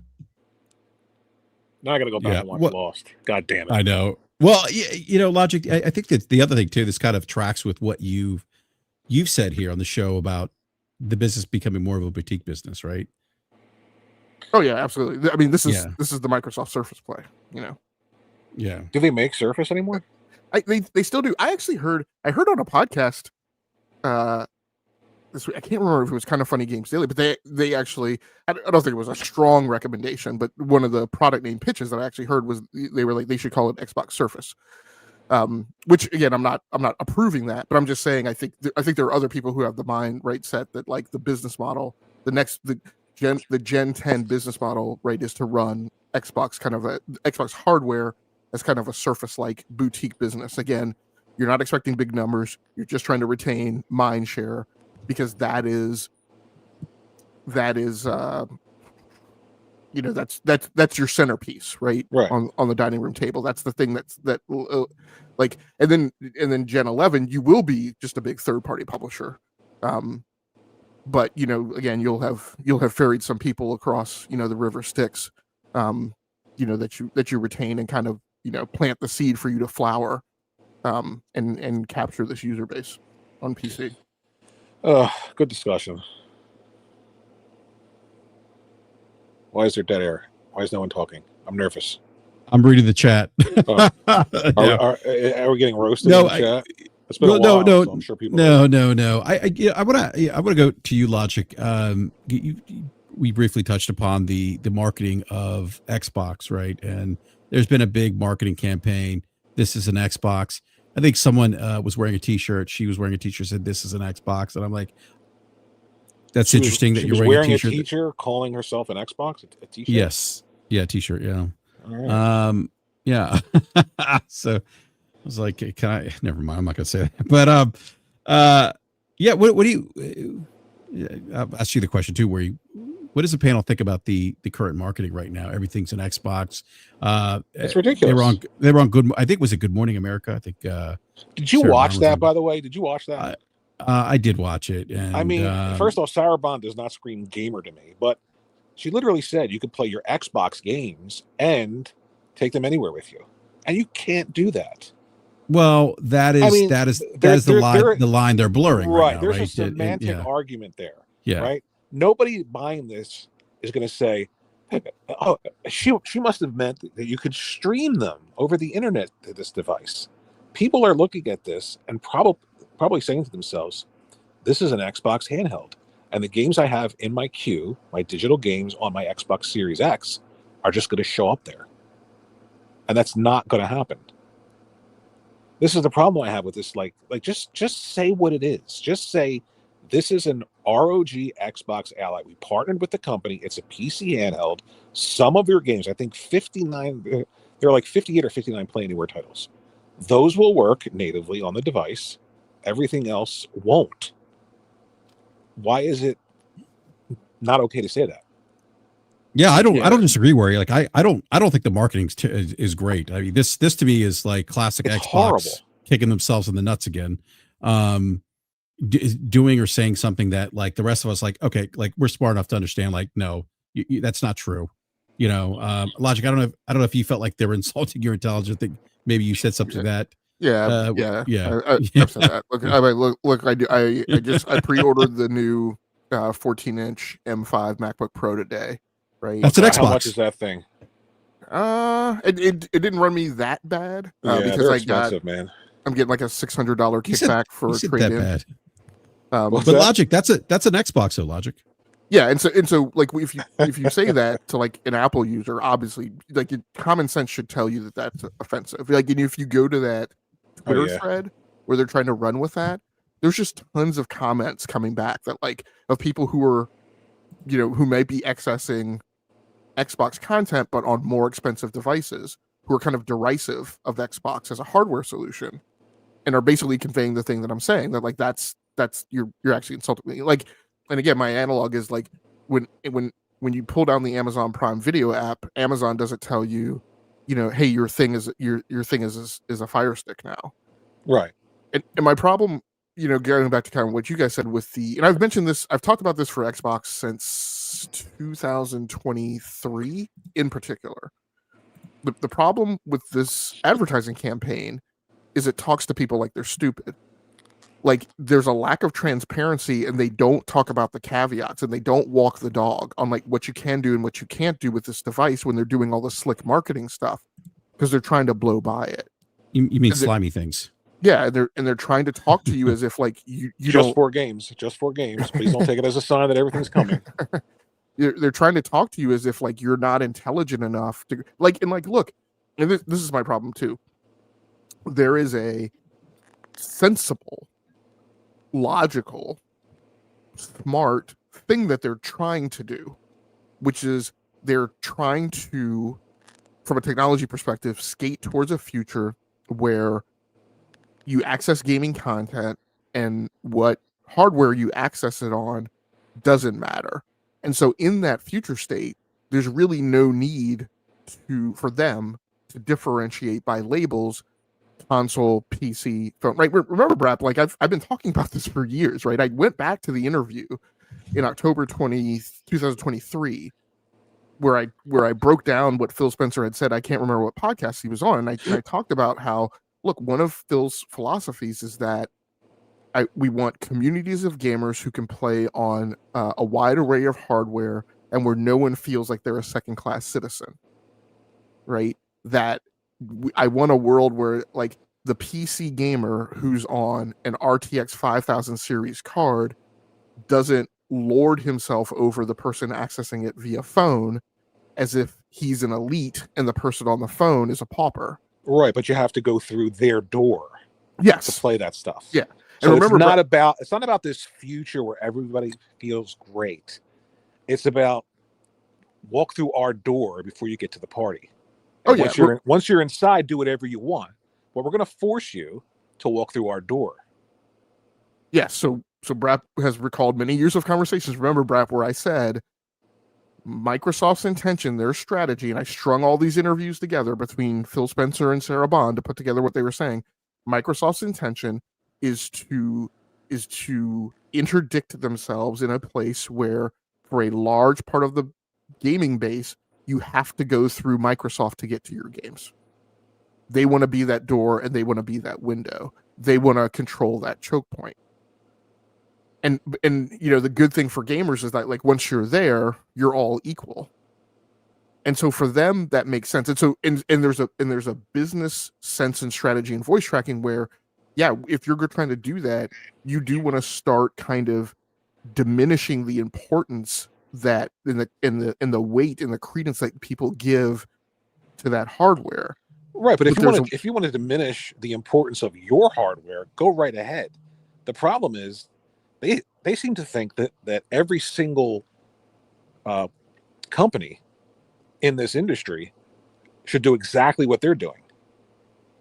If you want to disincentivize people buying your products, fine. But I think back to Phil Spencer. It was a few years ago where he was talking about, buying all these studios and stuff like that. And he literally said, Nintendo doesn't understand where their future lies. And I thought, how could you be that fucking obtuse to say something like that? And you just look at the company, look where they are, look at their cost versus what they bring in. There's a reason why their games don't cost $300 million. There's a reason why people complain, like for instance, the new Pokemon game, right? The hack. Like $13 or $14 million budget. People are all upset about this. This is why they're a different type of a brand, because they feed themselves. So when Phil Spencer says this stuff, and then says things like, we have to grow this market, or else we're going to have to fleece the people that we have for more money, and then literally does that with the strategy that they're putting forth now, especially with a 50% increase in Game Pass subscription. How the hell does this translate into strong hardware, strong sales in the Xbox store or the Windows store when you're offering a competitor's store?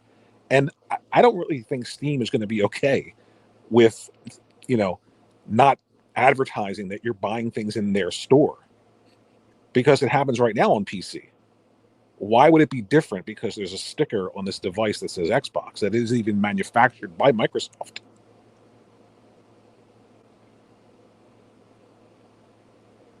Yeah, I mean, I think what I'm getting around to is, like, for them, this is the classic situation, at least for me, right? In my perception, between Xbox and what they're doing, is like, I don't have a huge problem with where they're trying to go or what they're trying to get to, but the way they're going about it is by behaving as a used car salesman, right, in an ambulance chaser. Well, Logic, they should just tear the Band-Aid off. Just Yes, like we know what you're doing. If you want to control, Right. yeah, if you want to be that entry point, you want to be the gatekeeper. Say that's what we want to do. We're not making hardware anymore, first party hardware.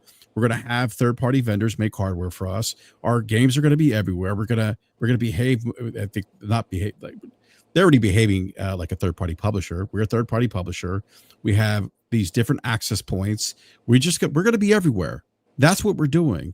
But the like you like to say, Logic, the mealy mouth stuff of, well, this is an Xbox. Everything's an Xbox. Like, nah, that's not actually true. Like, the Xbox Ally X is not an Xbox.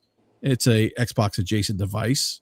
Gives you access to the ecosystem, but it's not an Xbox per se. But I want to bring up some of the marketing because you brought this up, Logic. If you're reading this is on an Xbox. And some of the replies here, no, I'm actually reading this on my phone. It's not an Xbox. It's really not. Yes, I can play games via cloud on my phone, but I can also do that with other services. But who even does that? Tim Dog, September 30th. Wonder what happened. All of the stupid marketing strategies any company has ever come up with. This is the dumbest. Another one. Please stop. Sony fans. I've actually been back and forth with this guy. And Apple. This guy right here. An Apple Xbox, I thought it was Microsoft brand. I've also barely ever played games on it. Most certainly not Xbox games. I've done a remote play for my PS5 handful of times. So is it really a PlayStation then? And then this is an Xbox. Is mayonnaise an Xbox? If a console brand believes they're just as good on smartphones and on their own devices, how is it possible for us consumers to commit to it? No, I'm using my phone, and Xbox, and Xbox 360 is an Xbox. Xbox was an Xbox Series an Xbox. Anything else isn't an Xbox. When everything is an Xbox, nothing will be. Actually, that's kind of the point that where you made earlier, and I forget her name. Laura Fire said when everything's an Xbox, nothing is an Xbox. Talking about the dilution of the brand by labeling everything an Xbox. But you have to bear in mind though, she's a disgruntled employee. Oh yeah, that too. Yeah, she's disgruntled. So she really doesn't know what she's talking about. But no, I agree with you. By the way, that was a joke. Yeah, for your chat. No, I know. Okay. Yeah. I know you. Somebody, that, but... somebody in the last chat said, "Yeah, she's a disgruntled employee." Where, yeah. Really? I didn't see that. No, so no one said that in the live God. chat. I'm just saying, surprise. Somebody listening is there's always somebody out there probably listening who probably heard what you said. It's like, oh yeah, Warrior's right. Yeah, she's disgruntled. Yeah, yeah. And then tuned out. Right. Yeah, exactly. Then left.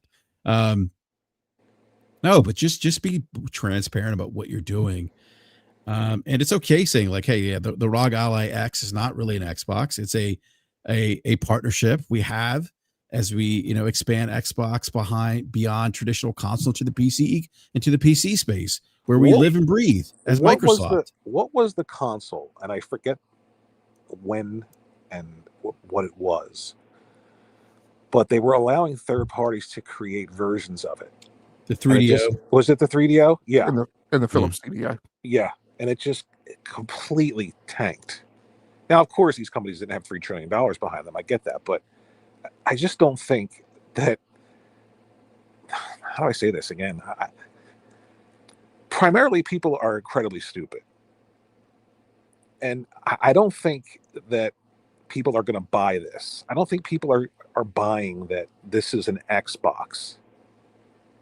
I think they're going to run into a real problem next generation if they have new hardware. We're just a stamp on what you say. Not only are people not buying it, Microsoft's own engineers aren't buying it. When Sarah Bond came into the room and did her whole like touching things in the room and saying this is an Xbox, this is like she got a collective groan from the engineers in the audience. Oh, I didn't know that. That actually happened? Yes, as far as I know, not reported via official channels, but that's my understanding of it. Went over like a lead balloon in the all hands.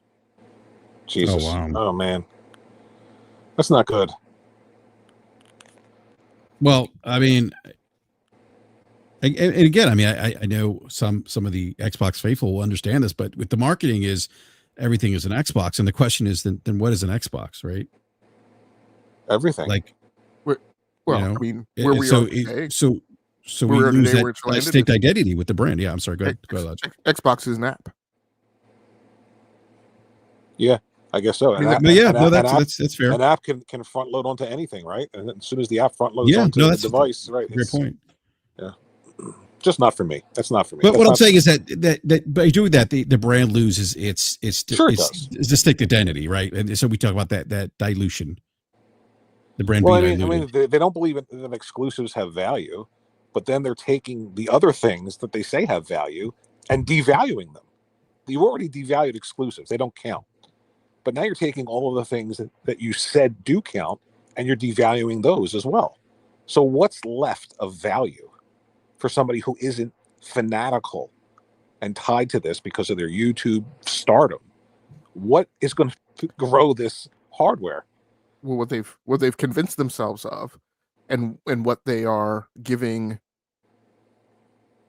PR psyop flyers to every week to their army of content creators and influencers, is what they're trying to convince you is that what's of value is the portability, is that you can take your experience from any hardware device, right? I mean, it's what Sarah Bond said in that Good Morning America or Today, right? She said like you can. The continuity, right? You can pick it up, wherever. And my thing is like, look, I'm not saying that's a zero value. That absolutely there's a consumer base like who that matters to. It's not for me, but I understand that it does have tremendous value. Yeah. BRAP, how's the chat doing? They're going crazy? No, actually, everyone's it's actually pretty calm. It usually is. We don't get any of the crazy stuff here. I had somebody send me in a DM a picture of a balcony from Sonic Adventure telling me how stupid I was for buying the Pokemon game because the balcony in Sonic Adventure looked better than the balcony in a screenshot of Pokemon. And that's when that's what I took. Yeah, I think we lost Worry again. He's probably going to come back. Am I here? Is he back? Yeah, there he goes. He's back. Yeah. I mean, that's when I just was like, oh my God. This is just, I said this years ago. Remember, I don't know if you remember this, Brad, but I said like being on social media for me is like walking into an insane asylum and telling the person in charge, I want every single patient here. I want all of their thoughts inside of my head right now. It's just insanity. I just cannot understand how somebody who was in love with Xbox as a console can pivot this hard. I just don't see it as genuine. And that's the problem I have with it. They're fighting using a different set of ROE than we are. And that's part of my. I say that too. Yeah, I understand. and that was part of my sermon for tonight. BRAP is like, look, I think people need to understand that on social media, like, I'll break down these different circles. Right? There's a bunch of us who talk about games and gaming. Oh wait, Logic. I'm sorry. I'm sorry. Yeah. I want to play church organ music behind you while you give your sermon. That should be like a segment. Yeah, actually, I need to incorporate that, Logic. When you said grab the tables sermon, that's all I thought of. No, I will. Yeah, I'll try and hook that up for mine. I actually this new mixer I'm using, which was part of my problem getting into the podcast tonight, actually has auto tune on it. Oh So God. You know what? Oh my God. So I'm a musician, right? Not to get off, not professional, well, kind of. Not to get off topic. But 2 weeks ago, somebody asked me to help them out with something. So I go to the studio. I walk in, there's not one instrument there. So I'm thinking, am I in the right place? But there's a computer. So the person sits down and says, "Oh, I'm a musician. I just wrote a song." So I'm like, "Oh, let me hear it." I'm like, "Oh, hold on." So they typed in the computer, "Write a song about leaving home and chasing your dreams. Enter." And within like 2 seconds, there's lyrics, there's music, but the fucking computer sounded like shit. So then they're like, "Oh, hold on," and they hit a button and it's auto tune. And I just wanted to kill myself. Like I wanted to jump off of a cliff because this is like the future that we're headed towards, where nobody has to do anything other than just like sit in front of a keyboard and press enter. So when you said auto tune, it just drive me crazy. I'm sorry, I went off on a tangent. Like if you can't sing, just don't sing. If you can't sell hardware, just don't sell hardware. So before I get into the sermon, let me first go through the first lesson, second lesson in the gospel, Yes. and address this person. And I'm not picking at this person. They bring up a really good point. Xbox is an ecosystem, and people want it to be a strict set of devices. So I understand that there are some people who that appeals to. I think the difference in market and also the difference in execution, right, is again, I make my reference to now that I've made this pivot into the Apple ecosystem. And there was a person who was suggesting like that Apple has this like fragmented ecosystem, right? They're like, well, they sell you these devices, they have the set-top box, they have the laptop, they have the iPad, and I'm like, you can look at that as fragmented. It's the same OS. But if you use it, right, you don't, I guarantee you don't have that feeling. Right. It's the right? same. Who would make that argument? It doesn't make any sense. It's not fragmented. It's a walled garden. It's a closed loop. Yes, and it is also an ecosystem, right? Right. What's your definition of ecosystem?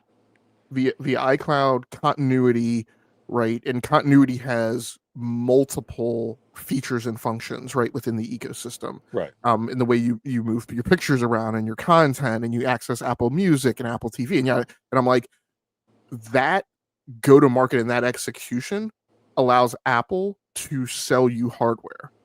Exactly. And to be a multi-trillion-dollar company on the back of their ability to sell you hardware.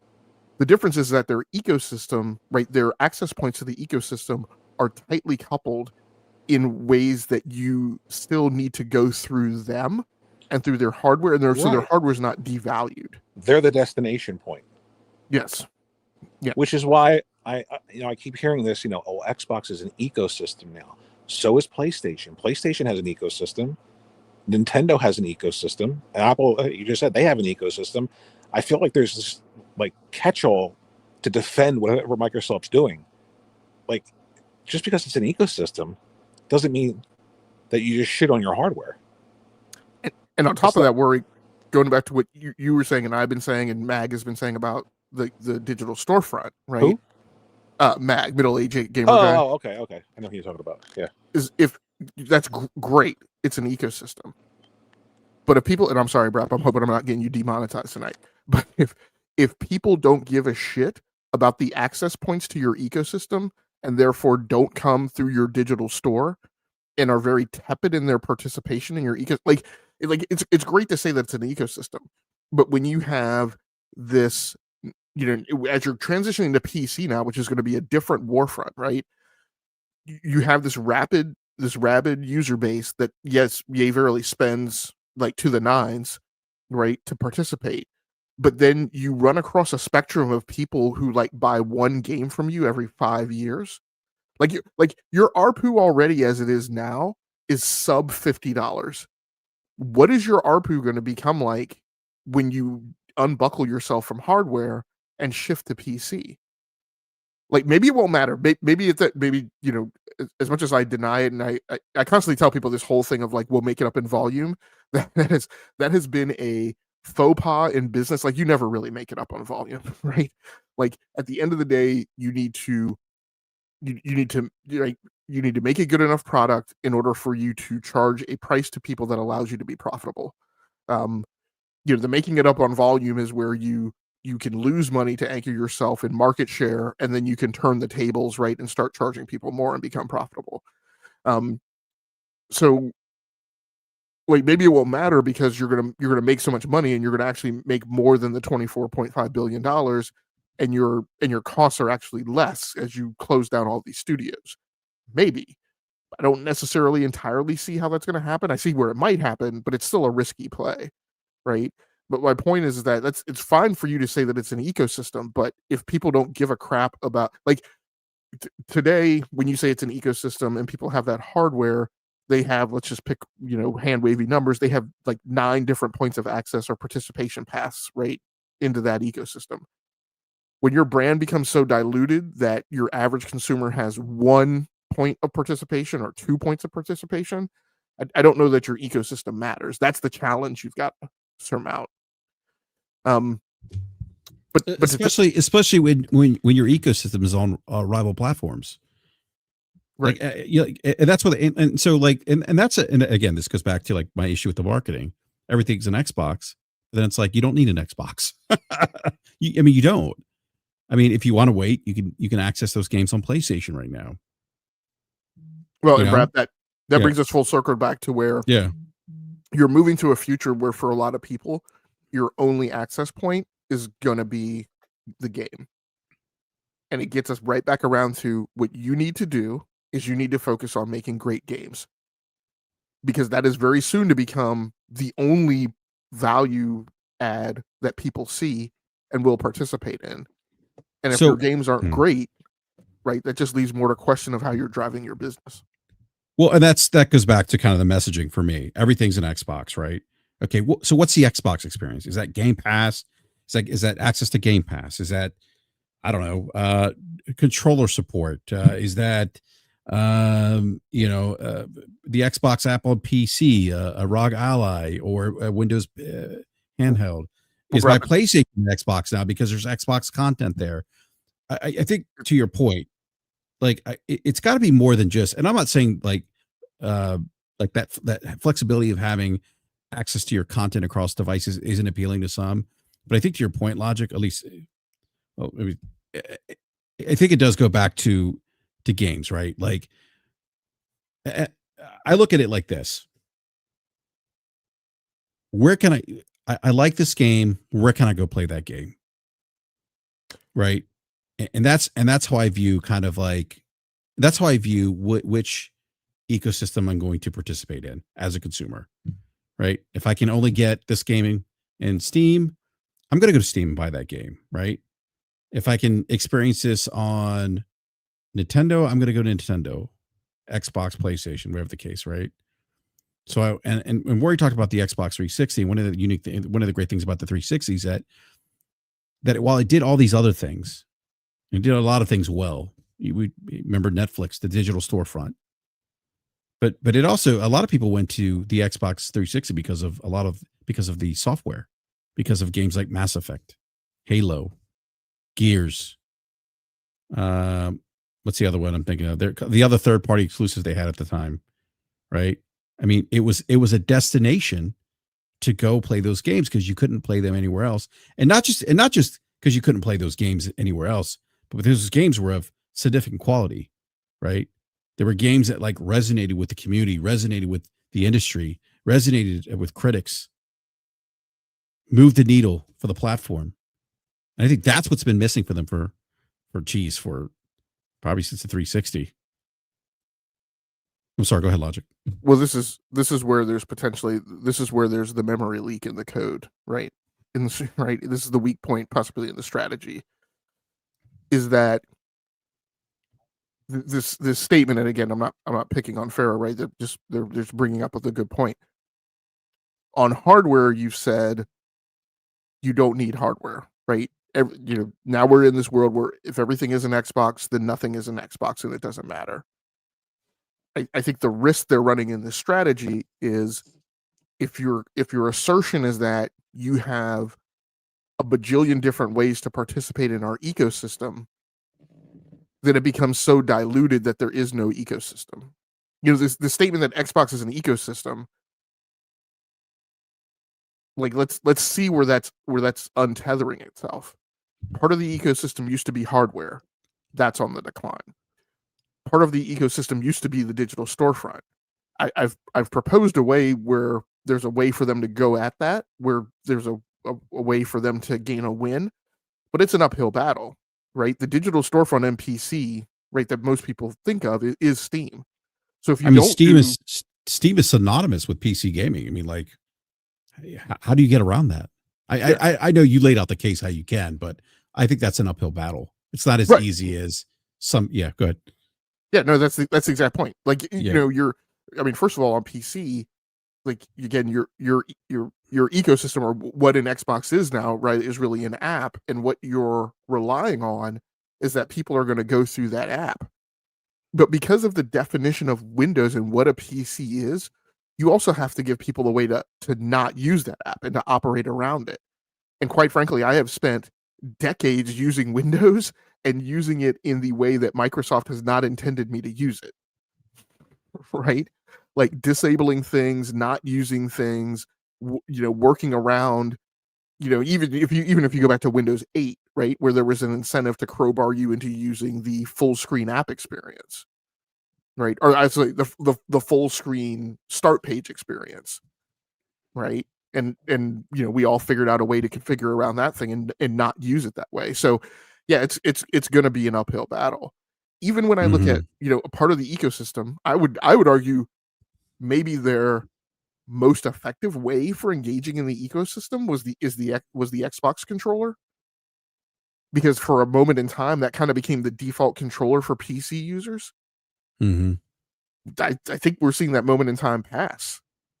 You know, first of all, PlayStation gamers are also participating in PlayStation games on PC. Steam, and only Steam, has worked out drivers and utilization for the DualSense controller. We're now living in a time where that DualSense controller is becoming kind of a preferred controller for people over the Xbox controller, even people who are not hardcore instanced in the PlayStation ecosystem. Yeah, you know what? Steam supports it. You know what's also interesting about bringing up PlayStation now? I mean, they're starting to get entrenched a bit, you know, on the PC side. You talked about the DualSense, right? Now we have the speakers. Their games are on Steam now. We have PSVR compatible with Steam. Yes, we have PSVR, exactly. And you know, I wonder if the next play for PlayStation is that storefront, that PlayStation storefront. But the other thing, Logic, that, and maybe because I'm an old head. BRAP, just before you want to move on, I want to finish the thing on the controllers. Just so go ahead. Yep. The other thing is, like, even I am transition where the Xbox controller was my default on PCs. I'm now transitioning off of those and going to the 8-bit to Ultimate Wireless Controller 2, which has TMR sticks, right? And what is the thing? TMR is better. What was the thing that's above regular analog sticks? It's the one. It's not haptic. It's I'm sure Corey Massey is going to know what this is. I'm losing it off the top of my head, but it's I don't know. It was whatever the thing was that came before TMR and the type of stick that everybody wants. And it's like the ROG Xbox Ally doesn't have these in the sticks, but it has these on the buttons. Hall effect, yes, thank you. There we go. Slow-mo. Slow-mo is he's actually listening in stealth. He's coming in clutch with the Hall effect. What's up, Slow-mo? But yeah, but I think now we're also seeing really good solutions in the controller space on PC, and that I think we're on the verge of seeing 8-bit do really kind of taking over that space of the default. But between that and the PlayStation controller and maybe some others, you're seeing better offerings in the space now than that Xbox controller. And so yet again, we have right? We have a point of participating in the Xbox ecosystem off of Xbox hardware that is also getting eroded, right? The further you get away from the nucleus of the console. I'm sorry, go ahead, Brad. No, I was just going to say that as relates to the Xbox ecosystem and it being everywhere, there still needs to be something that drives people to the ecosystem outside of just flexibility, right? Because there is some level of flexibility today that we didn't have, last generation before, generations that we were growing up gaming. And for me, that just goes back to it goes back to video games, to software. There's got to be something unique that leads people to want to engage in the ecosystem outside of, oh, I could play my games everywhere. I could fire up this handheld and my games are there. My library's there. I mean, don't get me wrong. Like Logic, I think those things are great, but I don't know if they're enough. Like there still needs to be something that drives people that want that motivator, that thing that says this, that where someone says, I need an Xbox. I want to play this game. So I was really, yeah. I mean, I think part of the question is like, well, what is enough? Like the Xbox fan base is concerned that like literally like it gets exhausting. Like they literally think that like everything Xbox does is a Trojan horse. Like there's so many Xbox Trojan horses that like they've been saying that since last generation. Right, exactly. So I mean, they got more Trojans than the condom maker. But yeah, I mean they've been saying it for since last generation. Everything's a Trojan horse. And again, like they're like they become the Michael Pachter of the gaming community. Everything they say, the opposite tends to happen. So my question is like, well, what is enough, right? And I mean, I'm trying to challenge us and encourage us to, right? If Xbox is pivoting, I'm trying to also challenge us, all of us, not just us on the panel, but like the whole gaming community, right? To consider we have had this paradigm of what success is in the console space for years, and now we are arriving back at this point where only 2 out of the 3 competitors have established success. And so if this other third competitor is going to be around still, and they're not going to be around because they sell a crap ton of hardware, then there's got to be some other criteria of success that they're trying to achieve. Software? So, I guess. So are we measuring them against EA and Ubisoft and 2K? Or yeah, absolutely. So I would say software, Game Pass, but I think for them it's Game Pass and cloud. But I think maybe that's how we measure them now, like against the EAs, the 2Ks. I mean, I don't. So I was doing a quick bit of research, and I was figuring out what is so if Xbox is an app now, right? I think that's the first part of the hypothesis, right? Part of the new like analysis framework, like that I would argue we have to ground ourselves in, right? There's this notion that it's an ecosystem, I think has crumbled. And I'm talking about Xbox, not not Windows, not Microsoft gaming. I think there's points of where they tie to that, but it's like Xbox is an app is where we're going. Yeah, I just want to say something real quick, Logic. I go back to Magnus here. The idea of a PC hybrid actually does sound appealing to me because it's new, right? I don't think we haven't had a box that sits under your TV that is basically a PC and console in one, right? Where you can flip between the two. The concept actually, I think, and I've said this before on this show, actually, I find it kind of intriguing. Could be something that I might buy. I mean, I might buy it as part of my redemption arc because when those things were around, we were too poor to afford one. Like I would have, my parents, my mom would have never never been able to afford a TI 99 or a Commodore 64 or a VIC 20. Like those were things that I. Those were, I'm going to say something. Don't be members of the audience take offense to it.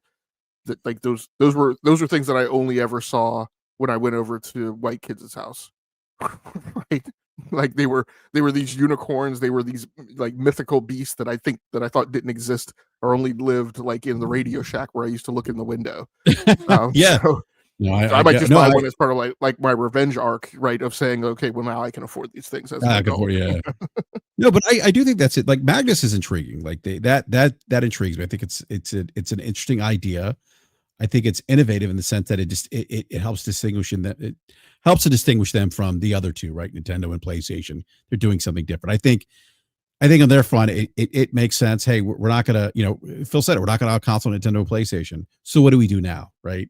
And I think Magnus is a play on that. Like this is what we're gonna do to differentiate ourselves from Nintendo and PlayStation and offer something a bit unique. So in that regard, Magnus is something that I would be potentially interested, assuming that it is, this PC console hybrid. Yeah.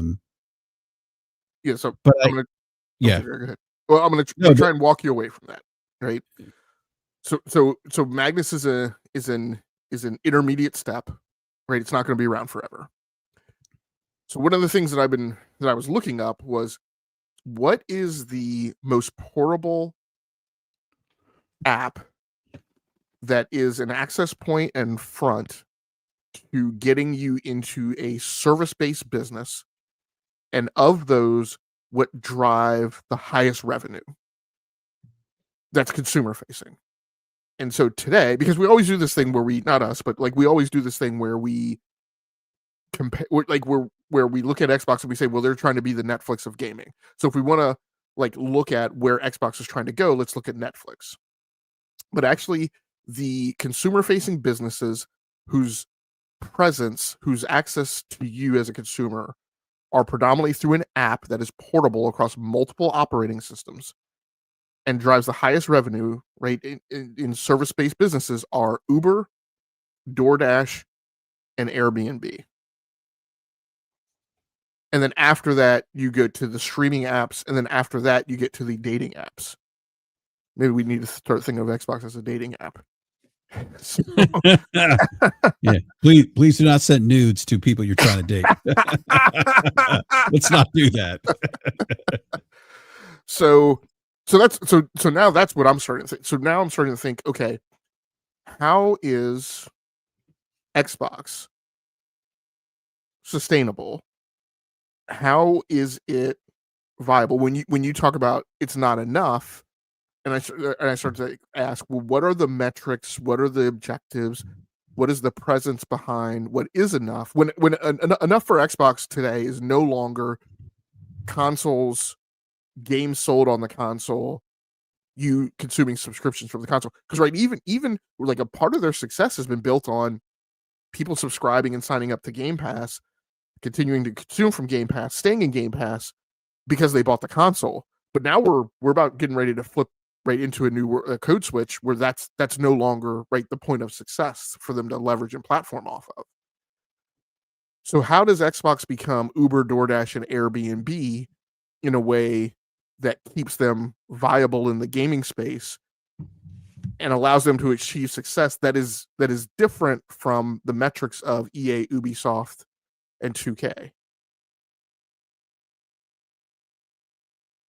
Because it should be, right? Because they're backed by a multi-trillion-dollar company and they have much more market adjacencies and strengths. Like the notion that they would be competing solely on the basis of being a third-party publisher shouldn't be it.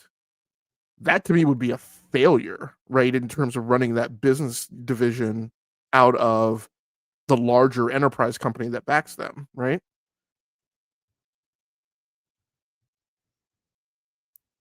I mean, it's got to be Game Pass, right? Like I don't know. I think I'm just thinking about what Slow-Mo said. Like Game Pass is the new exclusive, the platform for them, right? And I don't know why I tied dating apps to Game Pass. but I did because you get to try games out. So I suppose like dating apps are like Game Pass. You get to try people out. You could swipe your game left, swipe your game right. Yeah, exactly. No, but I think that is like, okay, but to me, like that's the app, right? That's the app. Because that to me is where it's not just, okay, this is a storefront. It's a place where my games exist. It's a place where I get a consistent, every month I'm getting, new games added. Obviously games are being, deleted out of Game Pass, third-party games, but that's where my library exists, right? And I think that's where they want to funnel people. Ultimately, I think that's where they want to funnel people into Game Pass and get that recurring revenue off subscriptions. And that can exist on, multiple devices, phone, your tablet, your PC. God, what else is it? What else is an Xbox these days? So what I'm thinking of in terms of challenging that notion is, right, like, again, Game Pass is only $5 billion worth of their revenue right now. They're continuing to squeeze people, right? So now we're seeing, like, we are literally in real time seeing the realization of enshittification that I've been preaching to people was coming, right, for multiple years. We're seeing them squeeze suppliers. We're seeing them squeeze themselves, right, to crank down costs. We're seeing them squeeze consumers to raise the cost so they can become more profitable. We're seeing them literally be, right, financial vampires and suck money out of everyone to funnel that money towards themselves. And I've said, I think right now, Game Pass has peaked, right? The growth is going to be very incremental. So I would have agreed with you, and I think you said maybe Slow-Mo said it, right, that the future was Game Pass. Yeah. But I think we're seeing a point where maybe that's not going to be the case. And then when I tie that to what's going on PlayStation, right? Because the reality today is that more people are consuming billions of dollars of content in free-to-play games than they are through a subscription service like Game Pass. Yes. But I wonder, like, is the play with Xbox? This is an Xbox, right? An Xbox being synonymous with multiple devices. Is that their way to try to get onboard more people into Game Pass? Because now we're removing those barriers of entry now, right? You don't need the console. You don't have to spend $500. You don't have to buy a high-end PC rig, although you can build one for $800. Everyone has a phone. You can access Game Pass on your phone. Many people have tablets. You can access Game Pass on your tablets. Sub TV. I think Samsung has the Game Pass app, right? So I wonder if that marketing leads at the end of I wonder if that marketing of Xbox everywhere is that the endpoint of that marketing is Game Pass, right? Like we want people to look at their TV as an Xbox and Xbox, they have Game Pass. Oh wait, that's right. Xbox has Game Pass. Game Pass does, gives me access to all these games. Oh, it also has Call of Duty day and date, although I think that might go away. It has 75 new games. What is it? 75? What do they say? 75 new games a year? Yeah. Yeah. 75 new games a year plus all the other third-party stuff, right? Because Game Pass is synonymous with Xbox now, right? So if everything's an Xbox and I'm a consumer and I'm like, okay, I know what Xbox does. Assuming Microsoft tells us what it does. I think they do. Yeah, I think they need to do a better job at that. I said that earlier. Defining what the Xbox experience actually is now. But if my TV is an Xbox and Game Pass is part of Xbox, well, wait a minute. Now I got this thing. I have gaming at the touch of my hands. I got all I need to do is go buy a controller. And I can fire up the application on my TV and I got Game Pass. I got access to all these Xbox games. But so that's where I was going with that logic. Yeah, go ahead. We used to say the same thing, right? Going back like a couple of years ago, right? I'm preaching the Trojan horse, by the way. I talked about at the TGAs how is it two TGAs ago there was no Xbox presence, right? At that Game Awards, but you literally saw a Game Pass commercial like every 5 to 10 minutes. And then I want to say that it was the next TGAs where they did have a presence. That's where they announced the ROG Ally, right? So, and so go back 2 years ago, and I said, well, Xbox is pushing Game Pass more so today than they are the Xbox brand name. Mm-hmm. But as of the last showcase last summer, what I would say now is, no, actually, at this last summer, 2025, actually what I'm hearing now is they said Play Anywhere many more times than they said Game Pass. So I would actually say I no longer feel that Game Pass is the brand, that's like what they're trying to bank everything on, that now they're trying to bank everything on the notion of Play Anywhere. Particularly now, like if they're getting out of the console business, right? That's actually what you need. So cloud, and to an extent, and then cloud first, and then Game Pass second. Yeah.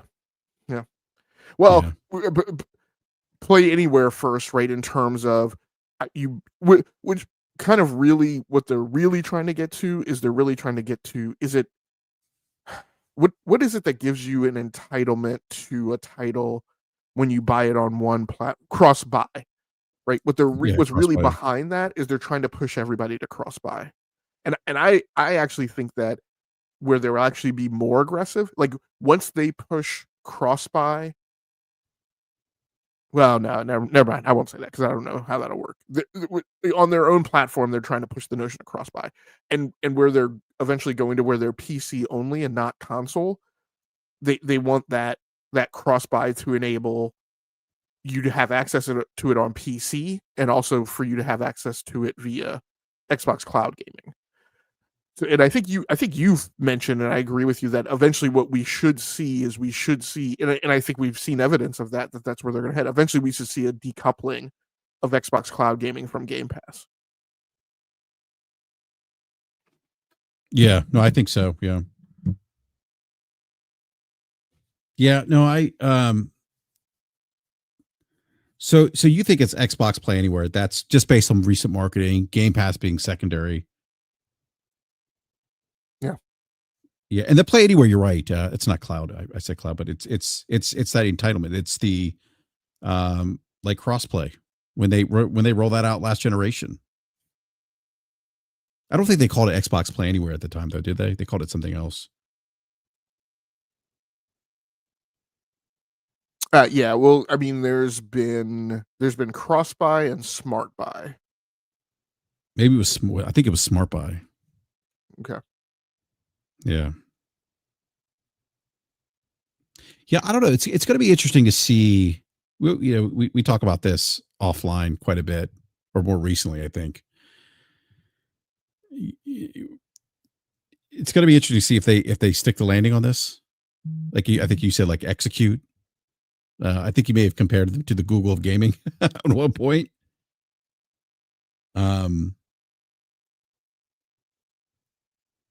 I don't know, Elijah, do you feel like you have more questions now with Xbox than you did in previous years with all the changes?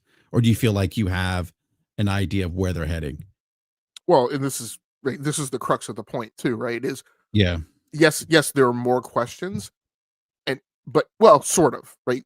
There's so many questions that for me, and I would argue that I feel like you're seeing this sentiment take root across the gaming market, as proven by the fact that less than 10%, right, of the entire console install base is on an Xbox Series console.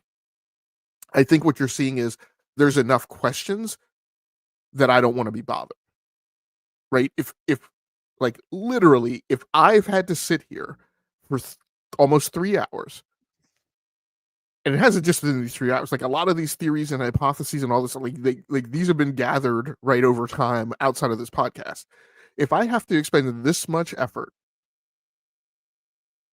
to figure out what the fuck it is you're doing, then I'm not going to be bothered, right? This goes back to the Sega period, right?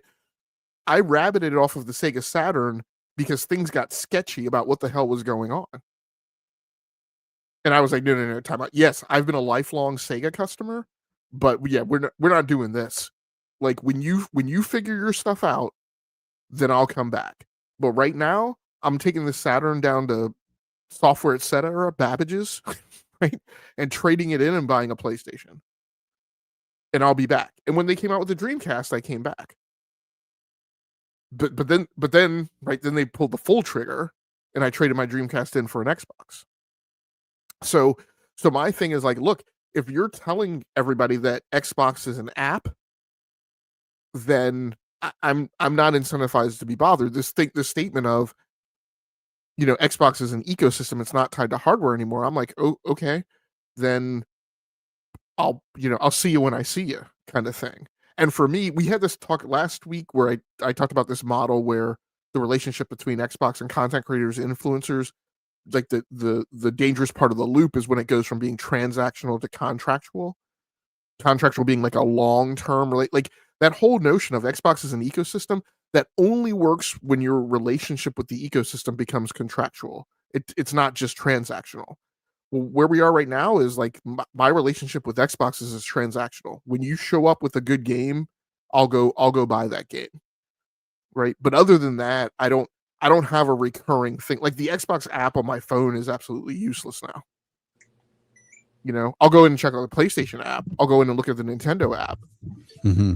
But like the gaming lifestyle, which is another kind of philosophical concept that I talk about in other places, like that gaming lifestyle for me doesn't like include Xbox as like a regular part of my round tripping, right? It's not my daily walk. It's not on my route anymore. And that's the traction where when you lose it as a business, that is the thing that becomes a problem for you. Yeah, that's a great point. I want to welcome Worry back. Worry, Yeah, get sorry ready to about wrap dropping up here, out. I had but no power. I had no 4% battery life. I forgot to charge the phone. oh no worries. I'm going to give you kind of like the last word here before we wrap up the show. Quellish. Yes. Any other thoughts, Worry? Xbox's life. No, I mean, I just, I'm thoroughly confused. I'm not, I guess I'm just not the customer that they want anymore over at Xbox. And, that's fine. I'll spend the money somewhere else, but I'm just not a PC guy. You know what I mean? I'm not into this whole, like, a console is a PC and a PC is a console and the experience is all the same and everything flows back and forth and everything's subjective. There's no objective truth to anything. I'm not that guy. Yeah. So if people are, enjoy. If not, there's plenty of options out there. Pick one of them.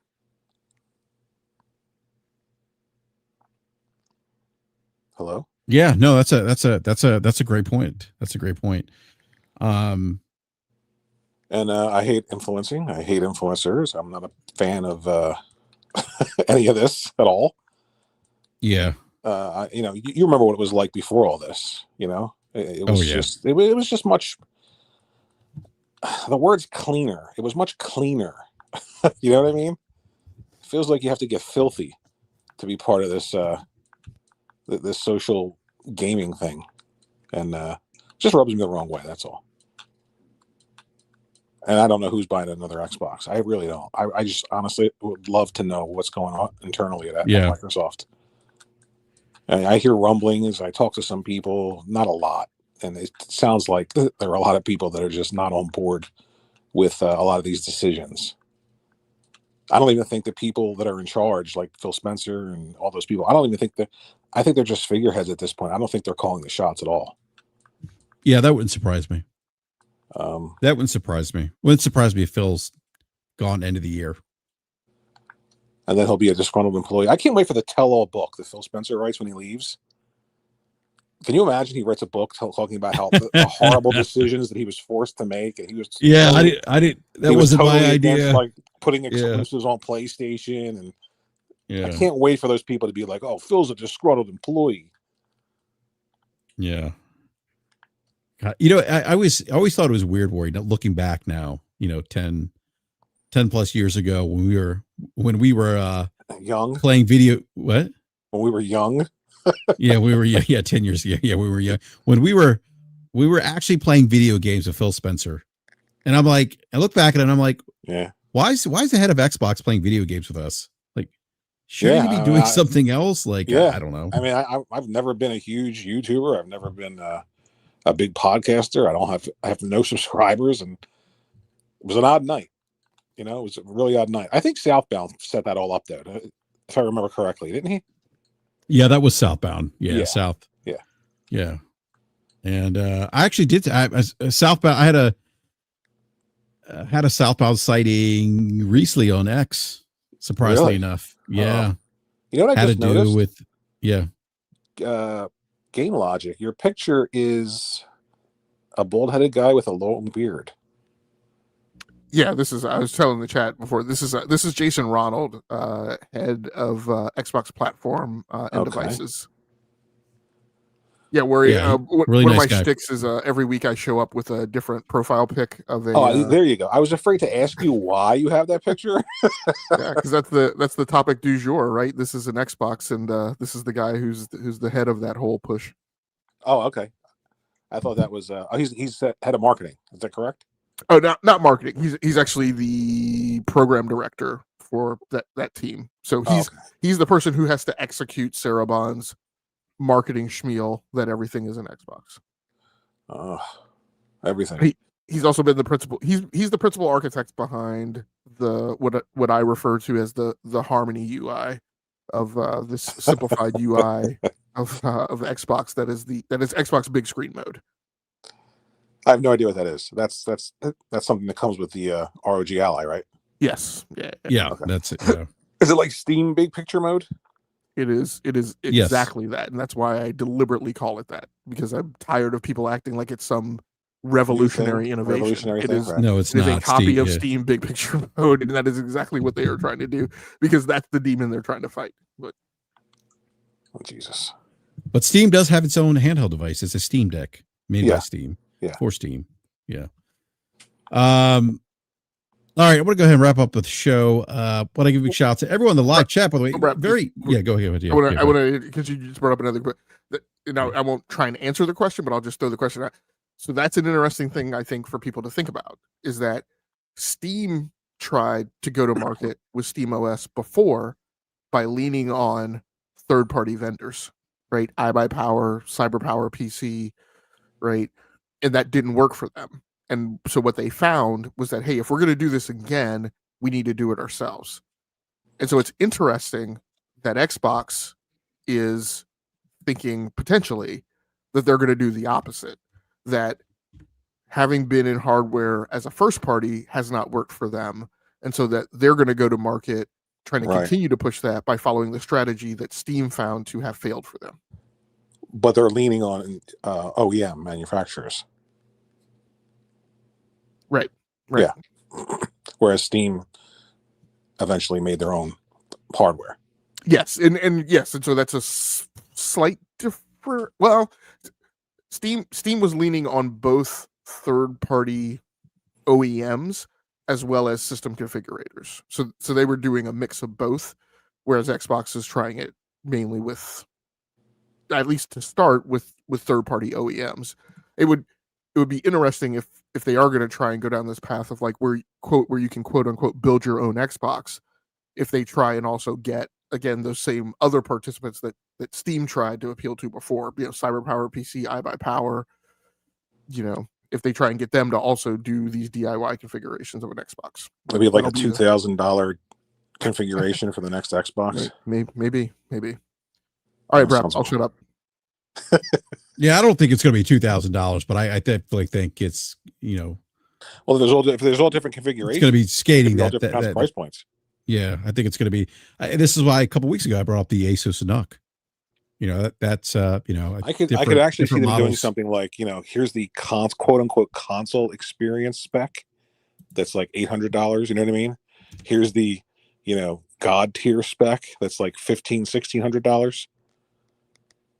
Or there's the Xbox Series S spec that's $299. Yeah, I could see some of these things, $800,000, that range. I think that's easy.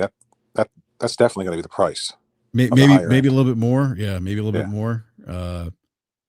and I mentioned this a couple weeks ago, where Asus makes the ROG NUC, which I think comes in both a 4070, 4060 GPU variant. And they run. Yo nunca pisco. God, what are they? They run anywhere from like $1,800 to. I'm not seeing it now. That's not showing the price. Is that just for the graphics card? No, it's a here, I'll pull it up here on the screen.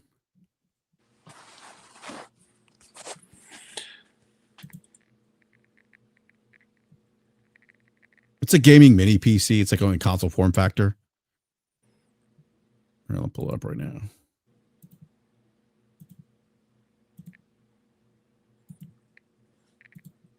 I don't know if you can see it on the screen, Worry. If you look at it looks like a router. Yeah. It does look like a router. Yeah. It's like a wireless gateway. Yeah. So that's what we had the conversation a couple weeks ago about the Asus NUC, and I was wondering if this is maybe the future, kind of what the Xbox will look like. Yeah. I mean, it's just a PC called an Xbox. That's what I don't get. Just call it a PC. I mean, there's definitely a delineation between consoles and PCs, and absolutely, this idea that there isn't is baffling to me. Yeah, and BRAP, to continue my pushback on you tonight, I don't think this will be it. This form factor on this is too limiting, and so the cooling solution is incredibly constrained. And part of what you're paying for, that $1,800 price point, is that small form factor.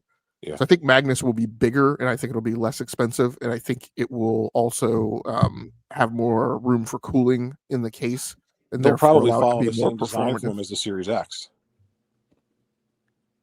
Yeah. I mean, I have long said that, like, why didn't the Series X just become your chassis? Right. And you just spec up. But what I've said since they've been going down this path is I would actually recommend that they do is it Fractal? Fractal makes a small form factor case that I think is like right at the size of where like this new Xbox hybrid would want to fit in at. And because we know that it's a case that's performative and useful for high-end PC gaming, there should be like no need for you to miniaturize and customize a hardware solution and a PCB, motherboard, make it socket and all this stuff that would carry with it extra cost. I'm like, just make it fit in this Fractal case, and just color it, just put a green pinstripe on it. And and it needs to come with RGBs. A green pinstripe. Boy, are you a child of the 70s or what? No, it needs to come with pinstripe. What do you put on your big wheel? It needs to come. It needs to come with RGBs. It has to come with RGBs. You get like a King of Diamonds card and stick it in the spoke so it sounds like a motorcycle with your green pinstripe. Oh, my goodness. Jesus, are we old or what? Yeah, we are old. All right.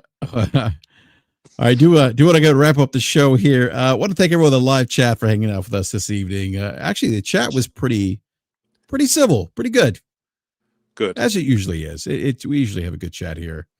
Please do me a favor, hit that like button, do the YouTube thing, subscribe, hit the bell notification, so you're alerted when we go live. And also everyone, thank you to everyone who supported the channel this evening by providing some super chats. Always appreciate the support. Give a big thank you to Warrior who joined us this evening. Warrior's great seeing you, by the way. Thank you for having me. Hope it was okay. Yeah, no, it was great. No, it's great. Great seeing you. I mean, we go back a long time. Yeah. To days that we were at the Crayola factory playing Amico. Oh Lord. Oh my God. I don't even want to. It's funny. I haven't even thought about that like in so long. When you said that tonight, I'm like, oh my God, I can't believe that actually was a thing that happened. Yeah. So Logic, Worry and I were part of a podcast. We left that podcast, and actually, when I left that podcast, I started BRAP. Yeah, I mean, I wasn't doing anything. I wasn't doing any podcast. I just stopped. You know what I mean? Yeah. And then there was that one faithful like day, I think it was like a year and a half later, where you're like, hey, you want to come on and talk about something? I'm like, oh, sure. Yep. And then, oh boy. So yeah, it's funny. And I remember I think I've shared the stories with you, Game Logic, of the early podcasters 12 years ago during the Xbox One generation. I think did I mention BGST to you, Logic? I don't know I know we that was B Money show, right? No, that B Money was the Inner Circle podcast. Oh, okay. Yeah, BGST was before all of these. Okay. Yeah. Were they the guys? Were they the guys who were? Who it was dangerous for the Inner Circle podcast to pass them by at E3 because they get in a fight? No, not them. No. Hey, big shout out to B Buddy, by the way. I don't know if B's listening, but great to get B back on. And B's got some great stories. But no, Worry's part of that. I think you guys were you guys were like the OG of the Xbox podcast, I think, right? Yeah, it was it was like a fanboy fanatical Xbox thing, but it was more tongue in cheek. You know what I mean? It wasn't like this big business serious shit that's happening now. It was just a fun time. Remember Showstopper and oh yeah, I remember that. Yeah. Showstopper and good times. Crap was Crap Gamer, Zaire, Tim Dog. Yeah. And Mooch. That's how Mooch Mooch was a listener. Yeah. And made his way onto the show. Yeah. That's too funny. Next time I talk to Mooch, I'm gonna be like, Mooch, remember when you were a listener and you got on the show, you got on the panel, and then started your own podcast? Yeah. That was when he was Captain America, right? Captain. He was. That was his Xbox. cap. That was his profile. Yeah. And he had the Uncle Sam thing going for a little while. Remember? Yes, Xbox wants you. Man, it was a fun time. And then when he became critical of Xbox, people got mad at him. Oh yeah. Oh my God. Insane. I remember. Yeah, it was insane. It really was. And I know Mooch stepped away for a little bit. Yeah. But it's just funny, like how long I've known you, Tim Dog, Mooch, Crap, Zaire. I'm sure B Money. So it sounds like this is the crew that we should get to make the trip to Vegas. Oh God, listen. That'd be insane. I can't go to Vegas. I can't do it. I wouldn't come back. I just won't come back. We'll all be sipping scotch and smoking stogies in the lounge. I'm a martini drinker, but I'll sit there and sip on some martinis, and yeah, I'm a 4 or 5 is good for me. Martinis for me is a warm weather drink, so I used to drink a lot of those when I was out in California. Yeah, I'll drink them whenever. I just love it. I don't know why. It tastes like it's an acquired taste. I'll put it that way. Yeah, definitely. I'm not a big martini fan, but it definitely is an acquired taste. Yeah. Well, the low poly game has just finished downloading Pokemon Legends. I'm ready to go. There you go. Yeah. There you go. Yeah. Speaking of games, I'm still playing Ghost of Tsushima, or not Ghost of Tsushima, Ghost of Yote. Love still it. Playing that one? Oh, it's so good. It's so good. I didn't get a chance to talk about that tonight, but next BRAP I'll talk about it more. And it's funny where like my 11-year-old son who plays video games, he's been watching me play Yote, and he's like, Dad, how come you get to play all the cool games? He's like, I want to play this. You won't let him play it? No, because then I'll never get to play my PS5 Pro. Oh my God, it's your kid. I had to take away the PS5. We have another PS5 in the house. I had to take it away from him. Why? He's playing too much. He was just gaming too much. We try to I get keep that. the gaming at a minimum. Yeah, because he's got to focus on school. He's playing travel baseball. He's got other stuff. He's got to but he was actually playing the Battlefield beta, and has been bugging me for Battlefield 6 now. But I said, I'm like, look, you're playing Roblox. That's what kids like, and that's what you'll be playing in the future. By the way, fun fact about Battlefield 6: there's a pretty even split in sales across PlayStation and Xbox. Oh, really? Yeah, I think that's interesting. PlayStation was like 20-something%, and Xbox was like 19 point something %. Believe it or not. Oh, good. in sales. So there are some games that Xbox gamers are purchasing. So, Worry, does that mean hypothetically 60% of people are buying it on PC? I have no idea, and I reject your math.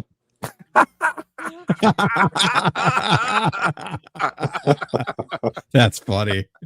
That's funny. It's math is subjective. You know what I mean? Did someone? I think someone actually said that. Yeah, that's why. Did someone say that to you? Yeah, someone who was like 1 + 1 could be 2, or it could be 4, and I'm just like, you are a fucking moron. Do not contact me ever again. You cannot say math is subjective. That is terrible. It's subjective. That is terrible. I know. Oh my goodness. Crazy times though. Math is the universal truth. Like yeah. Jeez. All right. We're gonna wrap up the show. Worry, look again, thank you so much. I really do appreciate it. It's great having you on. Thank you. And I don't know if you want to be found. If you do, let everyone they can find you. If not, no worries. Same name, Rory Wart on YouTube. That's all. Yeah. Or Twitter or X, whatever it's called now. I don't know. Yeah. Whatever you want to call it. Samsung, Apple. Right. Actually, it used to be Twitter, then it was X, but now it's Xbox. My goodness.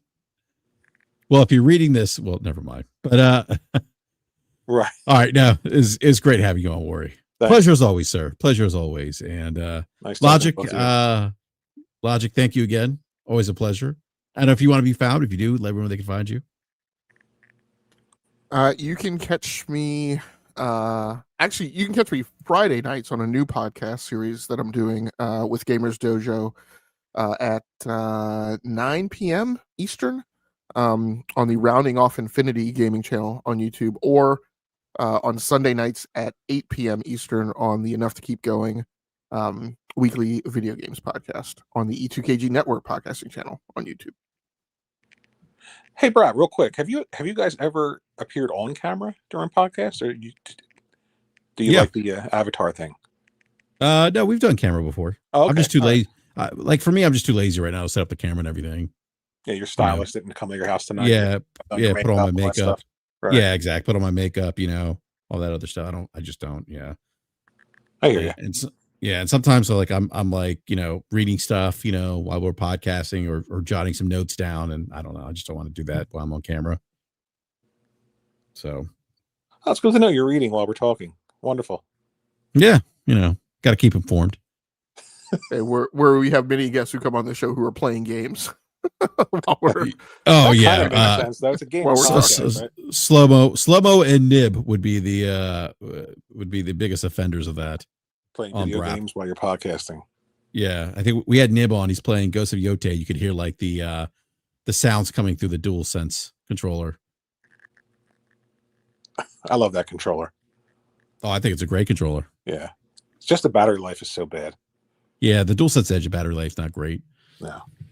Yeah, especially when you're, you got, when it's using the mic and everything, and you're hearing the music and the crackle of the fire. But when they actually use that controller, correctly with the speaker and the haptic and the adaptive trigger, it is just so additive to the experience of a game. It really is. It really, I mean, Ghost of Yotei is they Sucker Punch. I mean, did a great job implementing some of the features of the DualSense into the game. It's great. So, Corey Masters Nib is infamous for playing games on the podcast. He absolutely is. I think he does it on Mutu's show too, on Crossfire. I have a problem using that controller because I play so long that I need to hook it up with a USB cable, and that's just doesn't really work good for my lifestyle because of cats and people. You're what? What do you say? I said I can't really use that controller because I play my gaming sessions are so long I have to hook up a USB cable, and that's not really practical in my household because of cats and people. Oh, okay. Oh, you're a cat person. I'm a cat person. No, I'm not. That's a facetious reference to an argument that oh no, really? Somebody very yeah. Somebody had said to me that the DualSense Edge is not. They can't use it because it won't charge. I'm like, because the TV to the couch is too far, and I'm like, well, they sell like 25-foot USB cables. Yeah. And when I said that, excuse me, bless you. Yeah, thank you. When I said that, they said that's not optimal to my my living experience or something. Yeah, humans and cats. I'm like, It's what not the optimal. like That's what? That's kind of Like, like, what about the people who can't have food? What about, remember that one? People yeah, who are exactly. starving. I'm like, people who Oh are yeah, starving aren't there are worried people. about buying a video game console. Yeah, they can't put food on their table. They're Right. struggling. Well, I'm pretty sure they're not worried about buying a video game console. Yeah, exactly. But no, yeah, this individual said that like it wasn't conducive to their lifestyle to buy It's not 25 conducive to my lifestyle to buy a USB cable. That's great. Yeah, that's 25 feet long. That would That was solve that worth problem. coming back for. That would Just to solve hear that problem. And, oh my and goodness. This is why the drift is occurring. Not the grift, the drift. The drift. But there's this continental drift. There's this criticism out there about like, oh well, you guys are always in echo chambers and blah blah blah. I'm like, I've just in BRAP, you slow mo, Forte, you guys have kind of shown me the way of how this environment operates, and I'm just like, I think I'm getting to the point where I'm fine with echo chambers, because in my echo chamber, I don't have people who don't believe in math, people who believe in conspiracy theories, right, and people who they believe the Earth is flat and that Phil Spencer is from the Pleiades star system and it's going to save everyone. Yeah, and people who believe in like nonsensical logic statements like, I can't use a controller because it needs a USB cable and I have cats. What size are these cats? I want to know, what kind of cats are we talking about? Does he live on a safari? Are there tigers and cheetahs like walking through the place? Yeah. What do you have? Like you gotta have like a litter of tiger? Like exactly, like a litter of bobcats in your house. Like what the hell's going on there? Like, or I mean, maybe people don't, but I mean, it seems like lots of people have battery packs these days. I'm like, just buy a 5-foot USB cable, hook it to a battery pack, and sit it on the couch next to you. Like, if it's that big of a problem. I mean, you could do that. People will come up with any excuse. I use my laptop battery pack to charge my controller sometime.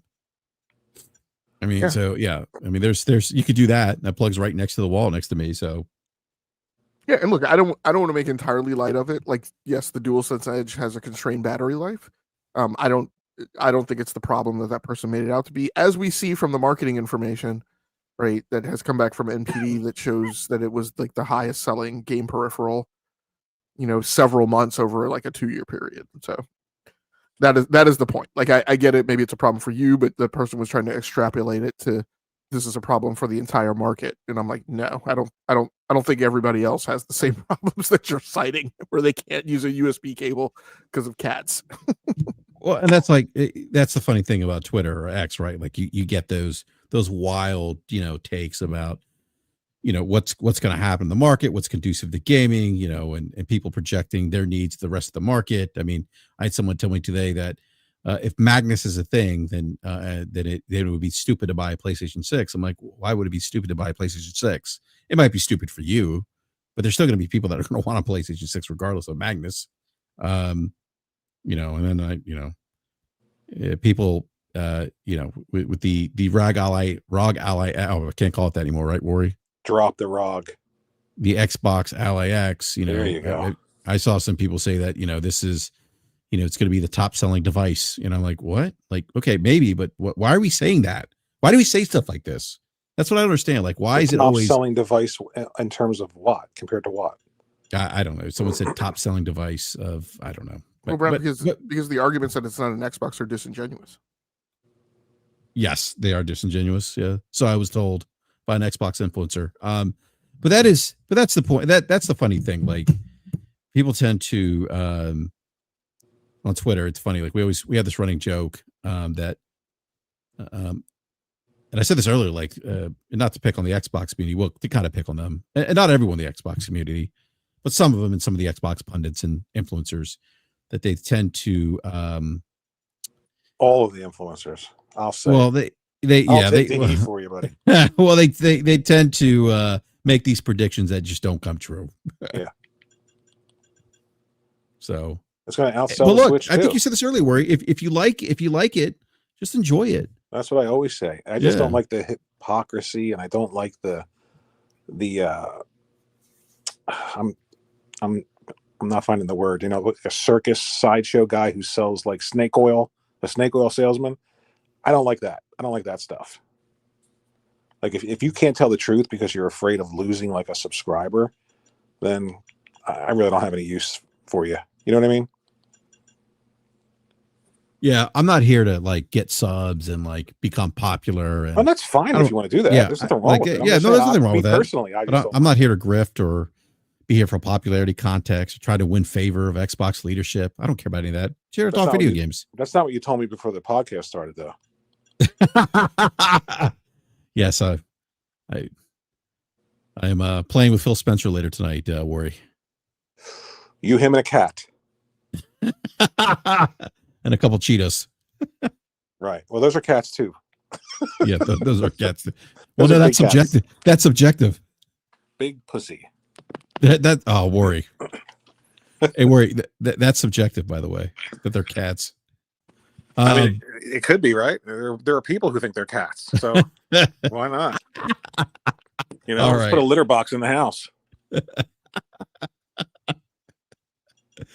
Oh my goodness. All right. Well, thank you everyone for tuning in tonight. I appreciate the support as always.